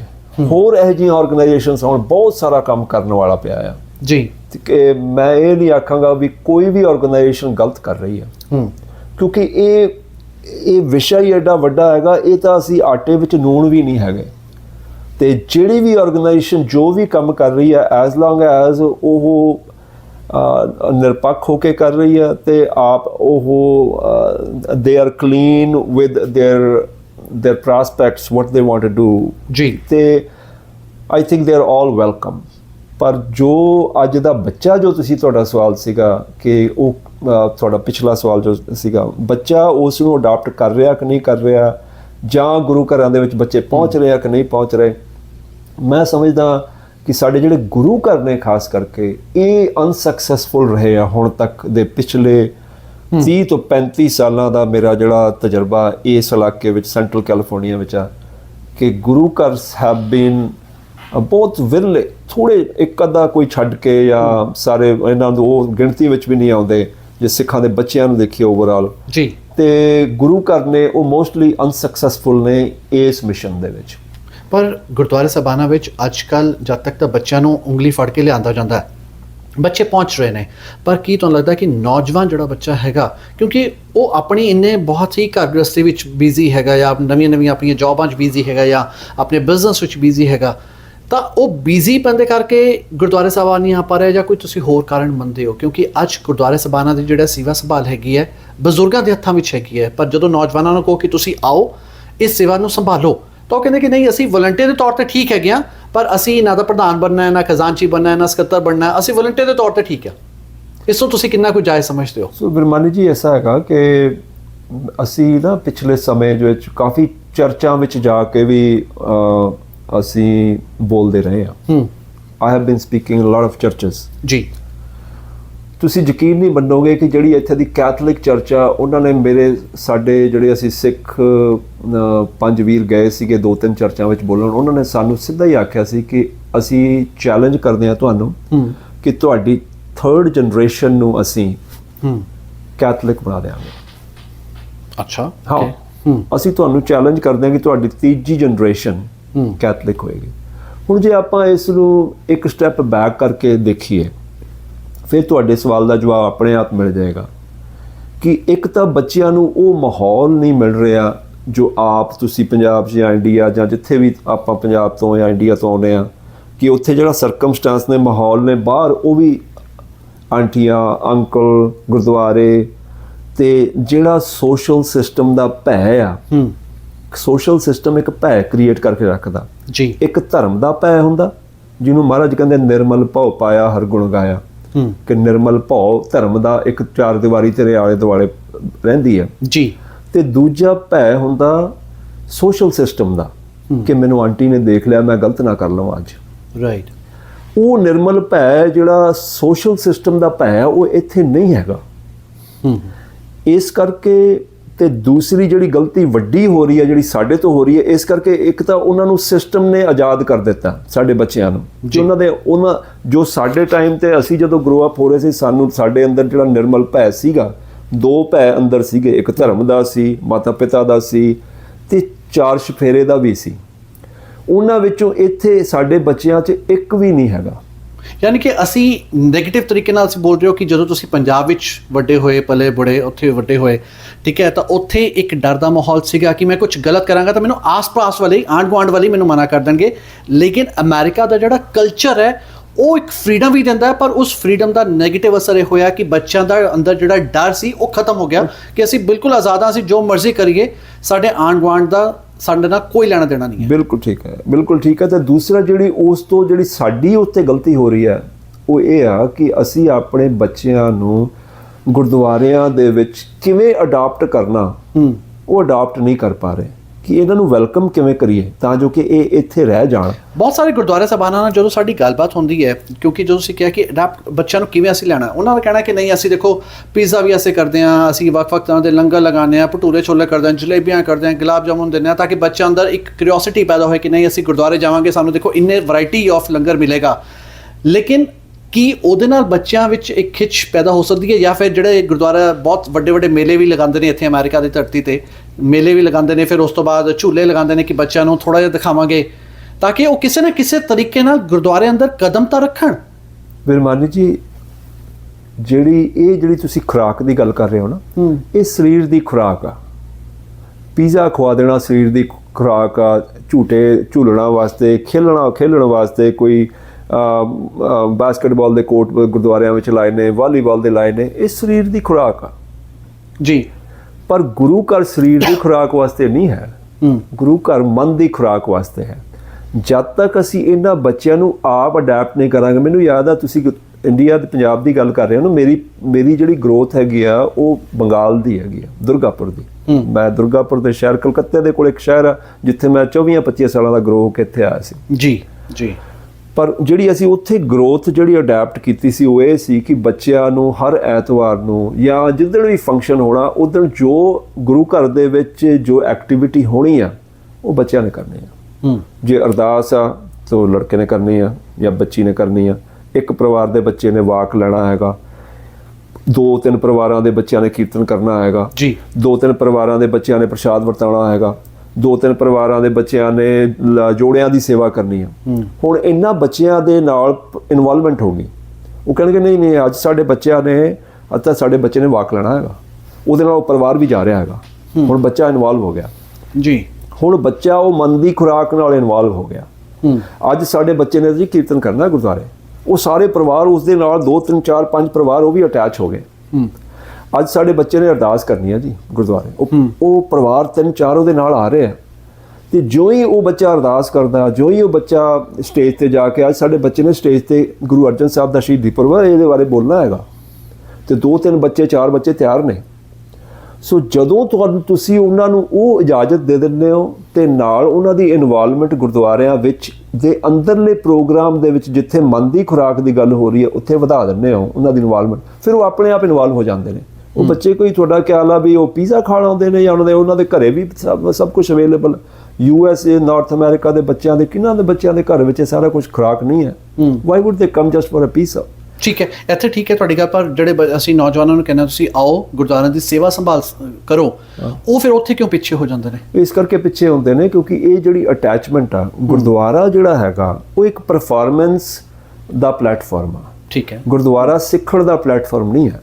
ਸਿੱਖਣ ਦਾ ਪਲੇਟਫਾਰਮ ਜਦ ਤੱਕ ਮਾਂ-ਪਿਓ ਆਪ ਲੈ ਕੇ ਨਹੀਂ ਬੈਠਦੇ ਬੱਚਿਆਂ ਨੂੰ, ਜਦੋਂ ਬੱਚੇ ਟੀਨੇਜਰ ਸੀ ਜਾਂ ਉਦੋਂ ਛੋਟੇ ਸੀ ਜਾਂ 4 ਸਾਲ ਤੋਂ 5 ਸਾਲ ਤੋਂ, ਉਸ ਏਜ ਗਰੁੱਪ ਤੋਂ ਜਦ ਤੱਕ ਬੱਚਾ ਨੂੰ ਮਦਰ ਜਿਹੜੀ ਆਪਦਾ ਰੋਲ ਨਹੀਂ ਪਲੇ ਕਰਦੀ, ਕਿਉਂਕਿ ਇਹ ਖਾਸ ਕਰਕੇ ਨਾਰਥ ਅਮਰੀਕਾ ਦੇ ਵਿੱਚ ਮਦਰ ਦਾ ਰੋਲ ਐਕਚੁਅਲੀ ਫਾਦਰ ਦੇ ਰੋਲ ਨਾਲੋਂ ਵੀ ਜ਼ਿਆਦਾ ਹੈਗਾ ਜੀ। ਹਾਂ, ਜਿਹੜੇ ਘਰਾਂ ਦੇ ਵਿੱਚ ਬੱਚੇ ਸਕਸੈਸਫੁਲ ਹੋਏ ਨੇ ਜਾਂ ਕਹਿ ਲਓ ਗੁਰਸਿੱਖੀ ਨਾਲ ਜੁੜੇ ਨੇ, ਉਹਨਾਂ ਘਰਾਂ ਦੀਆਂ ਮਾਵਾਂ ਨੇ ਬਹੁਤ ਜ਼ਿਆਦਾ ਟਾਈਮ ਬੱਚਿਆਂ ਤੇ ਡਿਵੋਟ ਕੀਤਾ। ਜੇ ਘਰਾਂ ਦੇ ਵਿੱਚ ਮਾਵਾਂ ਬੱਚਿਆਂ ਤੇ ਟਾਈਮ ਨਹੀਂ ਡਿਵੋਟ ਕਰਨਗੀਆਂ ਤੇ ਉਹ ਬੱਚੇ ਫਿਰ ਬਾਅਦ 'ਚ ਜਾ ਕੇ ਇਸ ਪੱਖੋਂ ਵਾਂਝੇ ਰਹਿ ਜਾਂਦੇ ਨੇ। ਘਰਾਂ ਵਿੱਚ ਨਾ ਹਮੇਸ਼ਾ ਜਿਹੜੇ ਪੇਰੈਂਟਸ ਨੇ ਆਪਣੇ ਬੱਚਿਆਂ ਨੂੰ ਪੂਰੀ ਆਜ਼ਾਦੀ ਦਿੰਦੇ ਨੇ ਕਿ ਬੇਟਾ ਤੁਸੀਂ ਜੋ ਵੀ ਤੁਹਾਡਾ ਦਿਲ ਕਰਦਾ ਤੁਸੀਂ ਉਹ ਬਣੋ, ਚਾਹੇ ਐਂਟਰਪ੍ਰੀਨਿਓਰ ਬਣੋ, ਬਿਜ਼ਨਸਮੈਨ ਬਣੋ, ਲਾਇਰ ਬਣੋ, ਮੈਡੀਕਲ ਪ੍ਰੋਫੈਸ਼ਨ 'ਚ ਜਾਣਾ ਹੈ ਜਾਂ ਕਿਸੇ ਹੋਰ ਪ੍ਰੋਫੈਸ਼ਨ ਜਾਣਾ, IT ਇੰਡਸਟਰੀ ਵੀ ਜਾਣਾ, ਤੁਸੀਂ ਪੂਰੀ ਖੁੱਲੀ ਛੂਟ ਹੈ, ਤੁਸੀਂ ਜਿੱਥੇ ਮਰਜ਼ੀ ਜਾ ਸਕਦੇ ਹੋ। ਪਰ ਕਦੇ ਵੀ ਜਿਹੜੇ ਮਾਪਿਓ ਨੇ ਬੱਚੇ ਨੂੰ ਇਸ ਚੀਜ਼ ਦੀ ਹਲਾਸ਼ੇਰੀ ਨਹੀਂ ਦਿੰਦੇ ਕਿ ਬੇਟਾ ਦੇਸ਼ ਨੂੰ ਨਾ ਤੁਹਾਡੀ ਜ਼ਰੂਰਤ ਹੈ, ਤੁਸੀਂ ਪੋਲੀਟੀਸ਼ੀਅਨ ਬਣੋ। ਪੋਲੀਟਿਕਸ ਤੋਂ ਬੱਚਿਆਂ ਨੂੰ ਕਿਉਂ ਦੂਰ ਕੀਤਾ ਜਾ ਰਿਹਾ? ਦੇਖੋ ਇਸ ਤਰ੍ਹਾਂ ਹੈਗਾ ਕਿ ਮੈਨੂੰ ਇਹ ਲੱਗਦਾ, ਇਹ ਜਿਹੜਾ ਤੁਹਾਡਾ ਸਵਾਲ ਆ, ਕਿਉਂਕਿ ਅਸੀਂ ਆਪ ਹੀ ਜਾਣੂ ਨਹੀਂ ਆ ਜਿਹੜੇ ਪੋਲੀਟਿਕਸ ਵਿੱਚ ਜਿਹੜੇ ਪਰਿਵਾਰ, ਅਸੀਂ ਉਹ ਤੁਹਾਨੂੰ ਆਪਣੀ ਐਗਜ਼ਾਮਪਲ ਦਿੰਦੇ ਹਾਂ। ਜੇ ਤਾਂ ਕਿਸੇ ਦੇ ਪਰਿਵਾਰ ਵਿੱਚ ਕੋਈ ਪੋਲੀਟੀਸ਼ੀਅਨ ਹੋਵੇ ਤਾਂ ਉਸ ਨੂੰ ਰਾਹ ਦਿਖਾਵੇ। ਜਦੋਂ ਇੱਥੇ ਪਰਿਵਾਰ ਪਹਿਲੀਆਂ ਵਿੱਚ ਆਉਂਦੇ ਨੇ ਤਾਂ ਉਹਨਾਂ ਨੂੰ ਤਾਂ ਆਪਣੇ ਖਾਣੇ ਦੇ, ਜਾਬ ਦੇ, ਰੋਟੀ ਪਾਣੀ ਦੇ, ਠਹਿਰ ਦੇ, ਇੱਕ ਛੱਤ ਦੇ ਲਾਲੇ ਪਏ ਹੁੰਦੇ ਨੇ, ਤੇ ਉਹ ਬੱਚਿਆਂ ਨੂੰ ਪੋਲੀਟਿਕਸ ਵਿੱਚ ਕਿਹੜੇ ਪਾਸਿਓਂ ਪਾ ਦੇਵੇ? ਪਰ ਬਹੁਤ ਸਾਰੇ ਐਸੇ ਵੀ ਨੇ ਜਿਹੜੇ ਬਜ਼ੁਰਗ ਜਿਹੜੇ ਨੇ ਮੈਡੀਕਲ ਪ੍ਰੋਫੈਸ਼ਨਸ ਨੇ, ਉਹਨਾਂ ਦੇ ਬੱਚੇ ਲਾਇਰ ਨੇ, ਜਾਂ ਕਹਿ ਲਓ ਕਿ ਜਿਹੜੇ ਖੁਦ ਬਜ਼ੁਰਗ ਲਾਇਰ ਸੀਗੇ ਅੱਜ ਉਹਨਾਂ ਦੇ ਬੱਚੇ IT ਇੰਡਸਟਰੀ ਵਿੱਚ ਨੇ। ਸੋ ਡੈਫੀਨੇਟਲੀ ਗੱਲ ਹੈ ਉਹਨਾਂ ਨੂੰ ਉੱਥੋਂ ਦੀ ਰਾਹ ਪਤਾ ਚੱਲ ਰਿਹਾ, ਲੇਕਿਨ ਪੋਲੀਟਿਕਸ ਦਾ ਰਾਹ, ਕਿਉਂਕਿ ਪੋਲੀਟਿਕਸ ਜਦੋਂ ਅਸੀਂ ਬੋਲਦੇ ਹਾਂ ਨਾ, ਅੱਜ ਉਹ ਸੇਵਾ ਦਾ ਨਾਮ ਨਹੀਂ ਰਹਿ ਗਿਆ। ਪੋਲੀਟਿਕਸ ਜਦੋਂ ਹੋਈ ਸੀ ਉਹ ਸੇਵਾ ਹੋਈ ਸੀ ਕਿ ਤੁਸੀਂ ਮਨੁੱਖਤਾ ਦੀ ਸੇਵਾ ਕਰਨੀ ਹੈ, ਆਪਣੇ ਆਪਣੇ ਜ਼ਿਲ੍ਹੇ ਦੀ, ਆਪਣੇ ਆਪਣੇ ਸ਼ਹਿਰ ਦੀ, ਆਪਣੇ ਆਪਣੇ ਮੁਹੱਲੇ ਦੀ ਤੁਸੀਂ ਸੇਵਾ ਕਰਨੀ ਹੈ ਜਾ ਕੇ। ਪਰ ਅੱਜ ਉਹ ਜਿਹੜੀ ਸੇਵਾ ਹੈਗੀ ਹੈ ਨਾ, ਉਹਦੇ ਵਿੱਚ ਬਹੁਤ ਜ਼ਿਆਦਾ ਨੁਕਤਾ ਚਿੰਨੀਆਂ ਹੋ ਗਈਆਂ ਨੇ, ਦੋ ਧਿਰਾਂ ਆਪਸ ਵਿੱਚ ਖੜੀਆਂ ਹੋ ਜਾਂਦੀਆਂ ਨੇ, ਇੱਕ ਦੂਜੇ ਤੇ ਕਿੱਚੜ ਵੀ ਸੁੱਟਦੀਆਂ ਨੇ, ਤਾਂ ਇਸ ਕਰਕੇ ਮਾਪਿਓ ਵੀ ਡਰਦੇ ਨੇ ਕਿ ਸਾਡਾ ਬੱਚਾ ਜਾਏਗਾ ਨਾ ਇਸ ਤੇ ਵੀ ਕਿੱਚੜ ਸੁੱਟਿਆ ਜਾਏਗਾ, ਮੇਰਾ ਦੇਖੋ ਜੀ ਕਿੰਨਾ ਫੁੱਲਾਂ ਵਰਗਾ ਬੱਚਾ ਹੈ ਤੇ ਇਹਨੂੰ ਨਾ ਨਰਕ ਵਰਗੀ ਜ਼ਿੰਦਗੀ ਭੋਗਣੀ ਪਏਗੀ। ਤੁਸੀਂ ਠੀਕ ਕਹਿੰਦੇ ਹੋ ਮਾਨੀ ਜੀ, ਪਰ ਮੈਨੂੰ ਲੱਗਦਾ ਬੱਚੇ ਦੇ ਆਪਣੇ ਦਿਲੋਂ ਵੀ ਇਹ ਗੱਲ ਉੱਠਣੀ ਚਾਹੀਦੀ ਹੈ ਕਿ ਉਹ ਕੀ ਬਣਨਾ ਚਾਹੁੰਦਾ ਜਾਂ ਕੀ ਕਰਨਾ ਚਾਹੁੰਦਾ। ਜਿਵੇਂ ਆ ਪਿੱਛੇ ਜੇ ਸਾਡੇ ਮਿੱਤਰ ਹੀ ਨੇ ਦਵਿੰਦਰ ਸਿੰਘ ਬੈਂਸ, ਉਹਨਾਂ ਦੀ ਬੇਟੀ ਇੱਥੇ ਬੇਕਰਸਫੀਲਡ ਤੋਂ ਜਸਮੀਤ ਨੇ, ਹਾਂ ਸਾਡੇ ਅਸੈਂਬਲੀ ਵੂਮਨ ਬਣੇ, ਸਾਡੇ ਬੱਚਿਆਂ ਦੇ ਨਾਲ ਉਹ ਕੀਰਤਨ ਕਰਦੇ ਰਹੀ ਹੈ। ਬੱਚੀ ਛੋਟੀ ਮੇਰੀ ਬੇਟੀ ਦੇ ਹਾਣ ਦੀ ਹੈ। ਸੋ ਅਸੀਂ ਦੇ ਗਰੂ ਟੁਗੇਦਰ, ਤੋਂ ਉਹਦੇ ਅੰਦਰੋਂ ਆਪ ਚਾਹਨਾ ਹੋਈ ਨਾ, ਜਿਸ ਦੇ ਬੱਚੇ ਦੇ ਅੰਦਰ ਆਪ ਚਾਹਨਾ ਹੋਈ, ਪੇਰੈਂਟਸ ਨੂੰ ਥੋੜਾ ਬਹੁਤ ਪ੍ਰੈਸ਼ਰਾਈਜ਼ ਕਰ ਸਕਦਾ। ਅੱਜ ਕੱਲ ਦੇ ਬੱਚੇ ਨੇ, once he is a teenager, ਤੁਸੀਂ ਉਹਦੇ ਨਾਲ ਗੱਲਬਾਤ ਬਹੁਤੀ ਨਹੀਂ ਕਰ ਸਕਦੇ, ਬੱਚਾ ਤੂੰ ਆਹ ਕਰ ਜਾਂ ਨਾ ਕਰ, ਤੁਸੀਂ ਉਹਨੂੰ ਮਾੜੀ ਮੋਟੀ ਐਡਵਾਈਸ ਹੀ ਕਰ ਸਕਦੇ ਹੋ ਕਿ ਮੈਨੂੰ ਲੱਗਦਾ ਜੇ ਤੂੰ ਆਹ ਕਰ ਲੈ ਤਾਂ ਸ਼ਾਇਦ ਤੂੰ ਠੀਕ ਹੋ ਰਹੇਗਾ। But I would rather let them do what they want to do and then be successful। Rather ਫੋਰਸਿੰਗ them। ਜੇ ਉਹਦੇ ਦਿਲੋਂ ਉੱਠੀ ਗੱਲ, ਹੁਣ ਉਹ ਆਪਣੀ ਬੈਂਸ ਲੜਕੀ ਦੇ, ਮੇਰੇ ਦਵਿੰਦਰ ਦੀ ਬੇਟੀ ਦੇ ਆਪਣੇ ਦਿਲੋਂ ਉੱਠੀ, ਫਿਰ ਉਹਦੇ ਪੇਰੈਂਟਸ ਨੇ ਸਪੋਰਟ ਕੀਤਾ, ਫਿਰ ਸਾਰੇ ਕਮਿਊਨਿਟੀ ਨੇ ਸਪੋਰਟ ਕੀਤਾ, ਦੈਨ ਸ਼ੀ ਗਾਟ ਸਮਵੇਅਰ। ਇਵੇਂ ਜਿਵੇਂ ਬੱਚੇ ਦੇ ਆਪਣੇ ਦਿਲੋਂ ਉੱਠੇ ਕਿ ਮੈਂ ਇਸ ਵੱਲ ਜਾਣਾ, ਜਾਂ let me try this, let me C if it works, right, ਤਾਂ ਸ਼ਾਇਦ ਡੈਫੀਨਿਟਲੀ ਹੋ ਜਾਏਗਾ। ਪਰ ਮੈਨੂੰ ਇਹ ਲੱਗਦਾ ਵੀ ਹੋਣਾ ਜ਼ਰੂਰ ਚਾਹੀਦਾ। ਹੁਣ ਹੌਲੀ ਹੌਲੀ ਜ਼ਰੂਰ ਬੱਚੇ ਅੱਗੇ ਆ ਰਹੇ ਨੇ, ਪੋਲਿਟਿਕਸ ਵਿੱਚ ਆ ਰਹੇ ਨੇ। ਪਰ ਜਦੋਂ ਅਸੀਂ ਕੈਨੇਡਾ ਦੇ ਗੁਆਂਢੀ ਮੁਲਕ, ਅਮਰੀਕਾ ਦੇ ਗੁਆਂਢੀ ਮੁਲਕ ਕੈਨੇਡਾ ਵੱਲ ਦੇਖਦੇ ਹਾਂ ਤਾਂ ਕੈਨੇਡਾ ਵਿੱਚ ਪਾਰਲੀਮੈਂਟ ਵਿੱਚ ਬਹੁਤ ਸਾਰੇ ਸਿੱਖ ਸਾਡੇ ਭੈਣ ਭਰਾ ਆਏ ਨੇ, ਬਹੁਤ ਸਾਰੇ ਏਸ਼ੀਅਨ ਕਮਿਊਨਿਟੀ ਦੇ ਲੋਕ ਚੁਣ ਕੇ ਆਏ ਨੇ ਨਾ। ਉਹਨਾਂ ਨੇ ਸਿਰਫ ਇਹ ਨਹੀਂ ਕਿ ਸਾਡੀ ਕਮਿਊਨਿਟੀ ਨੇ ਸਪੋਰਟ ਕੀਤਾ, ਹੋਰਨਾਂ ਕਮਿਊਨਿਟੀਜ਼ ਨੇ ਵੀ ਸਪੋਰਟ ਕੀਤਾ, ਤਾਂ ਹੀ ਉਹ ਮੈਂਬਰ ਪਾਰਲੀਮੈਂਟ ਦੀ ਕੁਰਸੀ ਤੇ ਬੈਠੇ ਹੋਏ ਨੇ, ਕਿਉਂਕਿ ਸਿਰਫ ਪੰਜਾਬੀਆਂ ਦੀ ਵੋਟ ਕਰਕੇ ਨਹੀਂ ਬੈਠੇ ਉਹ। ਲੇਕਿਨ ਜਦੋਂ ਅਸੀਂ ਅਮਰੀਕਾ ਦੀ ਕੈਪੀਟਲ ਹਿਲ ਦੇਖਦੇ ਹਾਂ ਤਾਂ ਕੈਪੀਟਲ ਹਿਲ ਹਲੇ ਵੀ ਖਾਲੀ ਹੈ। ਬਹੁਤ ਸਾਰੇ ਛੋਟੇ ਇਲਾਕਿਆਂ ਵਿੱਚ ਜ਼ਰੂਰ, ਜਿਵੇਂ ਤੁਸੀਂ ਜਸਮੀਤ ਕੌਰ ਬੈਂਸ ਦੀ ਐਗਜ਼ਾਮਪਲ ਦਿੱਤੀ, ਇਸ ਤਰ੍ਹਾਂ ਦੇ ਕੁਝ ਛੋਟੇ ਲੋਕ ਆ ਰਹੇ ਨੇ, ਹੌਲੀ ਹੌਲੀ ਅੱਗੇ ਆ ਰਹੇ ਨੇ। ਪਰ ਕੈਪੀਟਲ ਹਿਲ ਤੱਕ ਪਹੁੰਚਦੇ ਤੁਹਾਨੂੰ ਲੱਗਦਾ ਕਾਫੀ ਟਾਈਮ ਲੱਗੇਗਾ? ਮੈਨੂੰ ਲੱਗਦਾ ਕਿ it will take another couple of generations, because ਇਹ ਜਨਰੇਸ਼ਨ ਨੂੰ ਪਿੱਛੇ ਸਟਰੈਂਥ ਚਾਹੀਦੀ ਆ, ਪਿੱਛੇ ਫਾਈਨੈਂਸ਼ੀਅਲ ਸਟਰੈਂਥ ਚਾਹੀਦੀ ਹੈ, ਐਜੂਕੇਸ਼ਨ ਦੀ ਸਟਰੈਂਥ ਚਾਹੀਦੀ ਹੈ। ਕੋਈ ਉੱਥੇ ਤੱਕ ਪਹੁੰਚਣ ਵਾਸਤੇ ਬੱਚੇ ਦੇ ਅੰਦਰ ਇੰਨਾ ਜ਼ਿਆਦਾ ਕੌਨਫੀਡੈਂਸ ਚਾਹੀਦਾ ਕਿ everything starts from confidence। ਫਿਰ ਬੱਚੇ ਦੇ ਮਾਪਿਓ ਉਹਨੂੰ ਸਪੋਰਟ ਕਰਨ, ਫਿਰ ਫਾਈਨੈਂਸ਼ੀਅਲੀ ਉਹ ਸਪੋਰਟ ਕਰਨ ਯੋਗ ਹੋਣ, ਫਿਰ ਉਹਨਾਂ ਕੋਲ ਕਮਿਊਨਿਟੀ ਦੀ ਇੰਨੀ ਸਪੋਰਟ ਵੀ ਹੋਵੇ ਕਿ ਇਹ ਕਰ ਸਕਣ। But I think it will take some time. I think ਇੱਕ ਜਨਰੇਸ਼ਨ ਤੋਂ ਜਿਹੜੀ ਅਗਲੀ ਜਨਰੇਸ਼ਨ ਅਸੀਂ ਦੇਖਾਂਗੇ ਜਦੋਂ ਅਸੀਂ ਫਾਈਨੈਂਸ਼ੀਅਲੀ ਇੱਥੇ ਸਟਰੋਂਗ ਹੋ ਗਏ। ਹਾਂਜੀ। ਤੇ these kids ਮੈਨੂੰ ਲੱਗਦਾ ਜਿੰਨੇ ਜ਼ਿਆਦਾ ਆ ਜਾਣ, ਜਿੰਨੀ ਜ਼ਿਆਦਾ ਸਾਡੀ ਰਿਪਰੈਜ਼ੈਂਟੇਸ਼ਨ ਸੈਨੇਟ ਵਿੱਚ ਹੋਵੇ, ਸਟੇਟਸ ਵਿੱਚ ਹੋਵੇ, ਤੇ ਉਤਨਾ ਜ਼ਿਆਦਾ ਸਾਡੀ ਜਿਹੜੀ ਪਹਿਚਾਣ ਉਹ ਆਪਣੇ ਆਪ ਹੀ ਇਹਨਾਂ ਲੋਕਾਂ ਦੇ ਸਾਹਮਣੇ, ਸਾਨੂੰ ਕੋਈ ਬਹੁਤਾ ਜ਼ਿਆਦਾ ਜ਼ੋਰ ਲਾਉਣ ਦੀ ਲੋੜ ਨਹੀਂ ਪੈਣੀ ਆਪਣੀ ਪਹਿਚਾਣ ਨੂੰ ਰੱਖਣ ਵਾਸਤੇ। ਪਰ ਤੁਹਾਨੂੰ ਲੱਗਦਾ ਕਿ ਜਿਹੜੀ ਸਾਡੀ ਕਮਿਊਨਿਟੀ ਹੈਗੀ ਆ ਆਪਸ 'ਚ ਇੱਕ ਦੂਜੇ ਨੂੰ ਸਪੋਰਟ ਕਰਦੀ ਹੈ? ਕਿਉਂਕਿ ਬਹੁਤ ਸਾਰੇ ਨੌਜਵਾਨਾਂ ਨਾਲ ਜਦੋਂ ਅਸੀਂ ਗੱਲਬਾਤ ਕਰਦੇ ਹਾਂ ਉਹ ਕਹਿੰਦੇ ਕਿ ਨਹੀਂ, ਸਾਨੂੰ ਇੱਥੇ ਨਾ ਸਪੋਰਟ ਹੀ ਨਹੀਂ ਕੀਤਾ ਜਾਂਦਾ। ਜਦ ਤੱਕ ਸਾਨੂੰ ਆਪਣੇ ਹੀ ਲੋਕ ਸਾਨੂੰ ਸਪੋਰਟ ਨਹੀਂ ਕਰਨਗੇ, ਅਸੀਂ ਇੱਕ ਵੱਡੇ ਪਾਇਦਾਨ ਤੇ ਕਿਵੇਂ ਪਹੁੰਚਾਂਗੇ? ਕਿਸ ਕਮਿਊਨਿਟੀ ਦੀ ਗੱਲ ਕਰ ਰਹੇ ਹੋ? ਕਿਹੜੀ ਸਪੋਰਟ ਦੀ ਗੱਲ ਕਰ ਰਹੇ ਹੋ? ਆਪਣੀ ਕਮਿਊਨਿਟੀ ਦੀ ਗੱਲ ਕਰ ਰਹੇ ਹਾਂ ਕਿ ਕਿਤੇ ਨਾ ਕਿਤੇ ਜਦੋਂ ਸਾਨੂੰ ਵੋਟਾਂ ਦੀ ਲੋੜ ਪੈਂਦੀ ਹੈ ਜਾਂ ਫਿਰ ਫੰਡ ਰੇਜ਼ਿੰਗ ਦੀ ਲੋੜ ਪੈਂਦੀ ਹੈ ਤਾਂ ਕੀ ਸਾਡੀ ਕਮਿਊਨਿਟੀ ਅੱਗੇ ਵੱਧ ਕੇ ਉਹਨਾਂ ਦੀ ਝੋਲੀ ਵਿੱਚ ਪਾਉਂਦੀ ਹੈ? ਹਾਂਜੀ, ਬਿਲਕੁਲ ਸਪੋਰਟ ਹੁੰਦੀ ਹੈ ਜੀ, ਬਿਲਕੁਲ ਸਪੋਰਟ ਹੁੰਦੀ ਹੈ। ਇਹ ਤਾਂ ਤੁਹਾਡਾ, ਇਹ ਤਾਂ ਇਟਸ ਲਾਈਕ ਗਲਾਸ ਐਮਟੀ ਔਰ ਗਲਾਸ ਹਾਫ ਫੁੱਲ। ਤੁਸੀਂ ਇਹਨੂੰ ਕਿਸ ਤਰ੍ਹਾਂ ਦੇਖਦੇ ਹੋ, ਰਾਈਟ? ਤੇ ਜੇ ਕੋਈ ਜਾਇਜ਼ ਹੈ ਆਪਣੇ, ਮੈਨੂੰ ਨਹੀਂ ਲੱਗਦਾ ਸਿੱਖ ਕਮਿਊਨਿਟੀ ਕਿਸੇ ਵੀ ਗੱਲੋਂ ਪਿੱਛੇ ਹਟਦੀ ਹੈ, ਚਾਹੇ ਉਹ ਬੇਕ ਕਸ਼ਮੀਰ ਦੀ ਹੋਵੇ, ਚਾਹੇ ਇੱਧਰ ਸੈਂਟਰਲ ਕੈਲੀਫੋਰਨੀਆ ਜਾਂ ਇਹ ਜਿਹੜਾ ਫਾਰਮਿੰਗ ਬੈਲਟ ਆ, ਇਹ ਤਾਂ ਐਡੇ ਵੱਡੇ ਸਪੋਰਟਰ ਨੇ, ਇਹ ਤਾਂ ਦਿਲ ਖੋਲ ਕੇ ਬੈਠੇ ਨੇ। ਤੁਸੀਂ ਇਹਨਾਂ ਨੂੰ ਕੰਮ ਦੱਸੋ ਸਹੀ। These are wonderful people.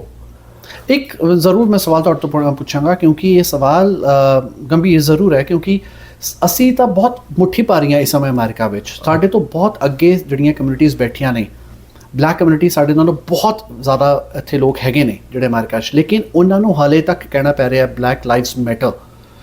BLM the mission ਦੀ ਜਿਹੜੀ ਸ਼ੁਰੂਆਤ ਹੋਈ, ਕੈਂਪੇਨਿੰਗ ਦੀ ਸ਼ੁਰੂਆਤ ਹੋਈ, ਅਗਰ ਉਹਨਾਂ ਦੇ ਵਿੱਚੋਂ ਇੱਕ ਸ਼ਖਸ ਉੱਠ ਕੇ ਪ੍ਰੈਜ਼ੀਡੈਂਟ ਵੀ ਬਣ ਚੁੱਕਾ ਹੈ, ਮਿਸਟਰ ਬਰਾਕ ਓਬਾਮਾ ਦੀ ਮੈਂ ਗੱਲ ਕਰ ਰਿਹਾ, ਜੇਕਰ ਪ੍ਰੈਜ਼ੀਡੈਂਟ ਦੀ ਅਹੁਦੇ ਦੇ ਬਾਵਜੂਦ ਉਹਨਾਂ ਨੂੰ ਇਹ ਕਹਿਣਾ ਪੈ ਰਿਹਾ ਬਲੈਕ ਲਾਈਵਸ ਮੈਟਰ, ਅਸੀਂ ਤਾਂ ਉਹਨਾਂ ਸਾਹਮਣੇ ਬਹੁਤ ਛੋਟੇ ਹਾਂ, ਸਾਡੀ ਕਮਿਊਨਿਟੀ ਬਹੁਤ ਛੋਟੀ ਹੈ, ਤਾਂ ਤੁਹਾਨੂੰ ਲੱਗਦਾ ਕਿ ਅਸੀਂ ਆਪਣਾ ਮੁਕਾਮ ਬਣਾ ਪਾ ਰਹੇ ਹਾਂ ਅਮਰੀਕਾ ਵਿੱਚ? ਦੇਖੋ, ਸਾਨੂੰ ਤਾਂ ਪਹਿਲਾਂ ਤਾਂ ਮੈਨੂੰ ਲੱਗਦਾ ਕਿ ਇਹ ਜਿਹੜਾ ਤੁਹਾਡਾ ਸਵਾਲ ਆ ਨਾ, ਕਿ ਉਹਨਾਂ ਨੂੰ ਕਹਿਣਾ ਪੈ ਰਿਹਾ ਬਲੈਕ ਲਾਈਵਸ ਮੈਟਰ, ਜਿਹੜੇ ਕਮਜ਼ੋਰ ਦੇ ਲੋਕ ਹੁੰਦੇ ਆ ਨਾ, ਉਹਨਾਂ ਨੂੰ ਡਰ ਲੱਗਦਾ ਹੁੰਦਾ ਕਿਸੇ ਹੋਰ ਕਮਿਊਨਿਟੀ ਤੋਂ ਵੀ ਸਾਨੂੰ ਇਹ ਲੋਕ, ਸਾਨੂੰ ਇਹ ਸਾਡੇ ਤੋਂ ਇਹ ਤਕੜੇ ਨੇ। ਜਿਸਨੇ ਗੁਰੂ ਨਾਨਕ ਦਾ ਪਾਣੀ ਪੀਤਾ ਹੈ ਉਹ ਕਿਸੇ ਦਾ ਕਮਜ਼ੋਰ ਨਹੀਂ ਹੈ, ਨਾ ਹੀ ਉਹ ਕਿਸੇ ਤੋਂ ਮੰਗਦਾ। ਸਾਨੂੰ ਜਿਸਨੇ ਗੁਰੂ ਨਾਨਕ ਪਾਤਸ਼ਾਹ ਨੇ ਕਿਰਤ ਦੇ ਰਾਹ ਤੇ ਤੋਰਤਾ, ਸੁੱਚੀ ਕਿਰਤ ਕਰਨ ਦੇ ਰਾਹ ਤੇ ਤੋਰਤਾ, ਤੇ ਜਦੋਂ ਸੁੱਚੀ ਕਿਰਤ ਦੇ ਰਾਹ ਤੇ ਤੋਰਤਾ, ਜਿਹੜਾ ਗੁਰਸਿੱਖ ਸੁੱਚੀ ਕਿਰਤ ਕਰ ਰਿਹਾ, ਗੁਰੂ ਵਾਹਿਗੁਰੂ ਉਹਦੇ ਨਾਲ ਅੰਗ ਸੰਗ ਹੈਗਾ, ਤੇ ਉਸ ਦੇ ਅੰਦਰ ਕੋਈ ਭੈ ਹੀ ਨਹੀਂ ਰਹਿ ਜਾਂਦਾ ਕਿ ਅਸੀਂ ਕਮਜ਼ੋਰ ਆ, ਅਸੀਂ ਛੋਟੇ ਆ, ਅਸੀਂ ਘੱਟ ਗਿਣਤੀ ਆ ਜੀ। ਤਾਂ ਹੀ ਕਰਕੇ ਤਾਂ ਗੁਰੂ ਗੋਬਿੰਦ ਸਿੰਘ ਸਾਹਿਬ ਨੇ ਆਖਿਆ ਸੀ ਨਾ, ਇਹ 1.25 ਲੱਖ ਸੇ ਇੱਕ ਲੜਾਊ, ਕਿ ਵੀ ਇਹਦੇ ਅੰਦਰ ਮੈਂ ਜ਼ੋਰ ਹੀ ਇੰਨਾ ਪਾ ਦਿੱਤਾ ਹੈਗਾ। ਬਲੈਕ ਲਾਈਫ ਦੇ ਵਿੱਚ ਨਹੀਂ ਨਾ ਹੈਗਾ 1.25 ਲੱਖ ਸੇ ਇੱਕ ਲੜਾਊ, ਉਹਦੇ ਪਿੱਛੇ ਗੁਰੂ ਗੋਬਿੰਦ ਸਿੰਘ ਸਾਹਿਬ ਨਹੀਂ ਨਾ ਖੜੇ, ਉਹਨਾਂ ਦੇ ਪਿੱਛੇ, ਜਾਂ ਗੁਰੂ ਨਾਨਕ ਦੀ ਗੁੜਤੀ ਨਹੀਂ ਨਾ ਮਿਲੀ ਜੀ। ਸਾਨੂੰ ਸਿਰਫ ਗੁਰੂ ਨਾਨਕ ਦੀ ਗੁੜਤੀ ਮਿਲੀ ਕਰਕੇ ਅਸੀਂ ਆਪਣੇ ਆਪ ਨੂੰ ਕਮਜ਼ੋਰ ਸਮਝਦੇ ਹੀ ਨਹੀਂ। ਬਿਲਕੁਲ ਠੀਕ ਹੈ। ਅਸੀਂ ਦੇਖੋ ਪੋਲਿਟਿਕਸ ਦੀ ਗੱਲ ਕੀਤੀ ਹੈ, ਅਸੀਂ ਬਲੈਕ ਲਾਈਵਸ ਮੈਟਰ ਦੀ ਗੱਲ ਕੀਤੀ ਹੈ, ਗੁਰਦੁਆਰਿਆਂ ਦੀ ਗੱਲ ਕੀਤੀ ਹੈ। ਮੈਂ ਹੁਣ ਨਾ ਯੂਥ ਦੀ ਗੱਲ ਕਰਾਂਗਾ, ਕਿਉਂਕਿ ਯੂਥ ਜਦੋਂ ਅਮਰੀਕਾ ਦੇ ਵਿੱਚ ਦੇਖਦਾ ਹੈ, ਵੱਡੇ ਇੱਥੇ ਬਿਜ਼ਨਸ ਟਾਈਕੂਨਸ ਨੂੰ ਦੇਖਦਾ, ਤੁਹਾਡੇ ਵਰਗੇ ਬਿਜ਼ਨਸ ਟਾਈਕੂਨਸ ਨੂੰ ਦੇਖ ਕੇ ਉਹਨਾਂ ਨੂੰ ਲੱਗਦਾ ਕਿ ਅਸੀਂ ਵੀ ਨਾ ਆਪਣੇ ਘਰ ਜਿਹੜੇ ਸਾਡੇ ਕੋਲ ਜ਼ਮੀਨਾਂ ਜਾਇਦਾਦਾਂ ਹੈਗੀਆਂ ਉਹਨਾਂ ਨੂੰ ਵੇਚ ਕੇ ਅਸੀਂ ਅਮਰੀਕਾ 'ਚ ਤੁਰ ਪਈਏ, ਜਾਂ UK ਜਾਈਏ, ਆਸਟ੍ਰੇਲੀਆ ਜਾਈਏ, ਕੈਨੇਡਾ ਜਾਈਏ, ਉੱਥੇ ਸਾਨੂੰ ਜ਼ਿਆਦਾ ਸਾਡੀ ਮਿਹਨਤ ਦਾ ਮੁੱਲ ਪਏਗਾ। ਅਸੀਂ ਫਿਰ ਭਾਵੇਂ ਲੱਖਾਂ ਰੁਪਏ ਖਰਚ ਕਰਕੇ 40-50 ਲੱਖ ਰੁਪਏ ਖਰਚ ਕਰਕੇ ਵੀ ਗੈਰ ਕਾਨੂੰਨੀ ਤਰੀਕੇ ਨਾਲ ਅਸੀਂ ਪਹੁੰਚੀਏ, ਅਸੀਂ ਨਾ ਕਮਾ ਲਾਂਗੇ ਉੱਥੇ ਜਾ ਕੇ। ਡਾਲਰ ਪਾਉਂਡ ਉੱਥੇ ਪੇੜਾਂ ਤੇ ਲੱਗੇ ਹੋਏ ਨੇ, ਅਸੀਂ ਕੁਛ ਨਾ ਕੁਛ ਅਸੀਂ ਆਪਣੀ ਜ਼ਿੰਦਗੀ 'ਚ ਕਰ ਲਾਂਗੇ। ਕਿ ਵਾਕਈ ਉਹਨਾਂ ਨੌਜਵਾਨਾਂ ਨੂੰ ਕੀ ਕਹਿਣਾ ਚਾਹੋਗੇ ਕਿ ਵਾਕਈ ਸੌਖਾ ਹੈ ਇੱਥੇ ਸੈਟਲ ਹੋਣਾ, ਇੱਥੇ ਡਾਲਰ ਪਾਉਂਡ ਦੀ ਜਿਹੜੀ ਚਮਕ ਹੈ ਉਹਨਾਂ ਨੂੰ ਆਪਣੇ ਹੱਥ ਵਿੱਚ ਕਰਨਾ? ਮੈਨੂੰ ਇਸ ਤਰ੍ਹਾਂ ਲੱਗਦਾ ਹੈਗਾ, ਇਹ ਤੁਹਾਡਾ ਬਹੁਤ ਹੀ ਜਾਇਜ਼ ਕੁਐਸਚਨ ਆ ਤੇ ਬਹੁਤ ਹੀ ਸਹੀ ਮੌਕੇ ਤੇ ਤੁਸੀਂ ਇਹ ਕੁਐਸਚਨ ਕੀਤਾ। ਮੈਂ ਪਿਛਲੇ ਦਿਨੀ ਇੰਡੀਆ ਸੀ, ਅੱਜ ਤੋਂ ਮਹੀਨਾ ਪਹਿਲਾਂ ਜੀ, ਤੇ ਮੈਨੂੰ ਕਿਤੇ ਜਾਣ ਦਾ, ਕਿਸੇ ਸੰਗਤ ਵਿੱਚ ਜਾਣ ਦਾ ਮੌਕਾ ਮਿਲਿਆ ਤੇ ਉੱਥੇ ਮੈਂ ਇਹੀ ਕੁਐਸਚਨ ਰੇਜ਼ ਕੀਤਾ ਸੀ, ਇਹਦਾ ਹੀ ਆਨਸਰ ਦਿੱਤਾ ਸੀ ਜੋ ਤੁਸੀਂ ਆਖਿਆ ਜੀ। ਸਭ ਤੋਂ ਪਹਿਲਾਂ ਤਾਂ ਮੈਂ ਉਹਨਾਂ ਬੱਚਿਆਂ ਵਾਸਤੇ, ਉਹਨਾਂ ਮਾਤਾ ਪਿਤਾ ਵਾਸਤੇ ਆਖਦੇ ਆ ਕਿ ਜਿਹੜੇ ਤਾਂ ਬੱਚੇ ਮਾਤਾ ਪਿਤਾ ਤਿਆਰ ਨੇ ਉਹਨਾਂ ਨੂੰ, ਬੱਚਿਆਂ ਨੂੰ ਇੱਥੇ ਭੇਜਣ ਨੂੰ, ਉਹਨਾਂ ਨੇ ਪੜ੍ਹਾਈ ਦਾ ਤਾਂ ਇੱਕ ਜ਼ਰੀਆ ਬਣਾਇਆ ਹੋਇਆ ਬੱਚਿਆਂ ਨੂੰ ਇੱਥੇ ਭੇਜਣ ਦਾ। ਉਹਨਾਂ ਨੂੰ ਜਦ ਤੱਕ ਉੱਥੇ ਪੋਸਟ ਗ੍ਰੈਜੂਏਟ ਨਾ ਕਰ ਲੈਣ, ਉਹਨਾਂ ਨੂੰ ਇੱਥੇ ਆਉਣਾ ਨਹੀਂ ਚਾਹੀਦਾ। ਬੱਚਿਆਂ ਨੂੰ ਉੱਥੇ 12ਵੀਂ ਤੋਂ ਬਾਅਦ ਇੱਥੇ ਭੇਜ ਦਿੰਦੇ ਨੇ। ਉਹਨਾਂ ਦੀਆਂ 12ਵੀਂ ਤੋਂ ਬਾਅਦ ਦੀਆਂ ਜਿਹੜੀਆਂ ਫੀਸਾਂ ਨੇ, ਕਿਉਂਕਿ ਇਹ ਤਾਂ ਇੱਕ ਇੰਡਸਟਰੀ ਆ, ਇਹ education is industry in Canada. North America ਨੇ ਤਾਂ ਇੰਨਾ ਜ਼ਿਆਦਾ ਖੋਲ੍ਹਿਆ ਨਹੀਂ ਜਿੰਨਾ, ਕਿਉਂਕਿ ਇਹ ਕੈਨੇਡਾ ਨੇ ਵੀ ਇਸ ਕਰਕੇ ਖੋਲ੍ਹਿਆ ਸੀ। ਅੱਜ ਤੋਂ ਕੋਈ 15 ਸਾਲ ਪਹਿਲਾਂ ਕੈਨੇਡਾ ਦੀ ਜਿਹੜੀ ਹਾਲਤ ਸੀ, ਜਿਹੜੀ ਫਾਈਨੈਂਸ਼ੀਅਲ ਸਟੇਟਮੈਂਟ ਸੀ ਕੈਨੇਡਾ, ਜੇ ਤੁਸੀਂ ਪੜ੍ਹ ਕੇ ਦੇਖੋ ਤੇ ਉੱਥੇ 15 ਤੋਂ 20 ਸਾਲ ਪਹਿਲਾਂ 4 ਬੰਦੇ ਕੰਮ ਜਿਹੜੇ ਕਰਦੇ ਸੀ ਨਾ, ਤੇ ਉਹਨਾਂ ਦੀਆਂ ਪੈਨਸ਼ਨ ਪਲਾਨਾਂ ਇੰਨੀਆਂ ਤਕੜੀਆਂ ਨੇ ਕੈਨੇਡਾ ਦੀਆਂ। Pension plans are much stronger than even North America, United States. ਕਿ 4 ਬੰਦਿਆਂ ਦੇ ਪਿੱਛੇ ਇੱਕ ਬੰਦੇ ਨੂੰ ਪੈਨਸ਼ਨ ਮਿਲ ਰਹੀ ਸੀ। 4 ਬੰਦੇ ਕੰਮ ਕਰਦੇ ਸੀ, ਇੱਕ ਨੂੰ ਪੈਨਸ਼ਨ ਮਿਲ ਰਹੀ ਸੀ ਜੀ। ਇਹ ਥੋੜੇ ਕੁ ਸਾਲਾਂ ਦੇ ਵਿੱਚ ਉਲਟ ਹੋ ਗਿਆ, ਕਿਉਂਕਿ ਬੰਦੇ ਰਿਟਾਇਰ ਹੋਈ ਗਏ। ਰਾਈਟ, ਉਹਨਾਂ ਕੋਲ ਨੌਜਵਾਨਾਂ ਦੀ ਕਮੀ ਹੈ ਤੇ ਉਹ ਰਿਟਾਇਰ ਹੋਈ ਗਏ, ਉਹਨਾਂ ਦੀ ਆਪਣੀ ਗਿਣਤੀ ਵੱਧ ਨਹੀਂ ਰਹੀ ਤੇ ਵਰਕ ਫੋਰਸ ਦੀ ਕਮੀ ਸੀ। ਇਸ ਤਰ੍ਹਾਂ ਹੋ ਗਿਆ ਕਿ ਇੱਕ ਬੰਦਾ ਕੰਮ ਕਰ ਰਿਹਾ ਸੀ, ਇੱਕ ਬੰਦੇ ਦੀ ਜਿਹੜਾ ਟੈਕਸ ਪੇ ਕਰ ਰਿਹਾ ਸੀ, 4 ਬੰਦੇ ਪੈਨਸ਼ਨ ਖਾ ਰਹੇ ਸੀਗੇ। ਇਹ ਹਾਲਤ ਆ ਗਈ ਸੀ, 4:1 ਤੇ ਹਾਲਤ ਆ ਗਈ। ਪਹਿਲਾਂ 1:4 ਸੀ, ਫਿਰ 4:1 ਆ ਗਿਆ। ਫਿਰ ਇਹ ਗਵਰਨਮੈਂਟ ਨੇ ਸੋਚਿਆ ਕਿ ਇਸ ਤਰ੍ਹਾਂ ਤਾਂ ਗੱਲ ਬਣਨੀ ਨਹੀਂ ਹੈਗੀ, ਆਪਾਂ ਤਾਂ ਇਹ ਸੋਸ਼ਲ ਸਿਸਟਮ ਤਾਂ ਆਪਣਾ ਇਹ ਪੈਨਸ਼ਨ ਪਲਾਨਸ ਤੇ ਖੜਾ ਹੈਗਾ। So we need to call people from the world ਕਿ ਇੱਥੇ ਇਹਨਾਂ ਨੂੰ ਪੜ੍ਹਨ ਵਾਸਤੇ ਲੈ ਕੇ ਆਈਏ ਤੇ ਉਹਨਾਂ ਨੂੰ ਫਿਰ ਹੌਲੀ ਹੌਲੀ ਇੱਥੇ ਆਪਣੀ ਵਰਕ ਫੋਰਸ ਵਿੱਚ ਐਡ ਕਰੀਏ ਜੀ। ਦਿਸ is wear it all started. ਫਿਰ ਉਹਨਾਂ ਨੇ ਇੰਡੀਆ ਨੂੰ ਜਾਂ ਹੋਰਲੇ ਮੁਲਕਾਂ ਨੂੰ ਵਾਸਤੇ ਪੜ੍ਹਾਈ ਖੋਲ੍ਹ ਦਿੱਤੀ, ਪੜ੍ਹਾਈ ਦੇ ਉੱਤੇ ਵੀਜ਼ੇ ਖੋਲ੍ਹ ਦਿੱਤੇ। ਉਹ ਇੰਡੀਆ ਵਾਲਿਆਂ ਨੇ ਜਾਂ ਹੋਰਨਾਂ ਮੁਲਕਾਂ ਨੇ ਇਹਨਾਂ ਨੂੰ ਵੀਜ਼ਾ, ਇੱਕ ਪੜ੍ਹਾਈ ਦਾ ਇੱਕ ਜ਼ਰੀਆ ਬਣਾ ਕੇ ਕੈਨੇਡਾ ਪੱਕੇ ਹੋਣ ਦੀ ਉਹਨਾਂ ਨੇ ਇਹਨਾਂ ਨੂੰ ਇੱਕ ਸਾਧਨ ਬਣਾ ਲਿਆ। ਰਾਈਟ, ਜਦ ਕਿ ਜਿਹੜੀ ਇਮੀਗ੍ਰੇਸ਼ਨ, ਪੈਸਾ ਵੀ ਮਿਲੇਗਾ ਸਾਨੂੰ ਔਰ ਸਾਨੂੰ ਬੰਦੇ ਵੀ ਮਿਲ ਜਾਣਗੇ। ਹਾਂ, ਬੰਦੇ ਵੀ ਮਿਲ ਜਾਣਗੇ।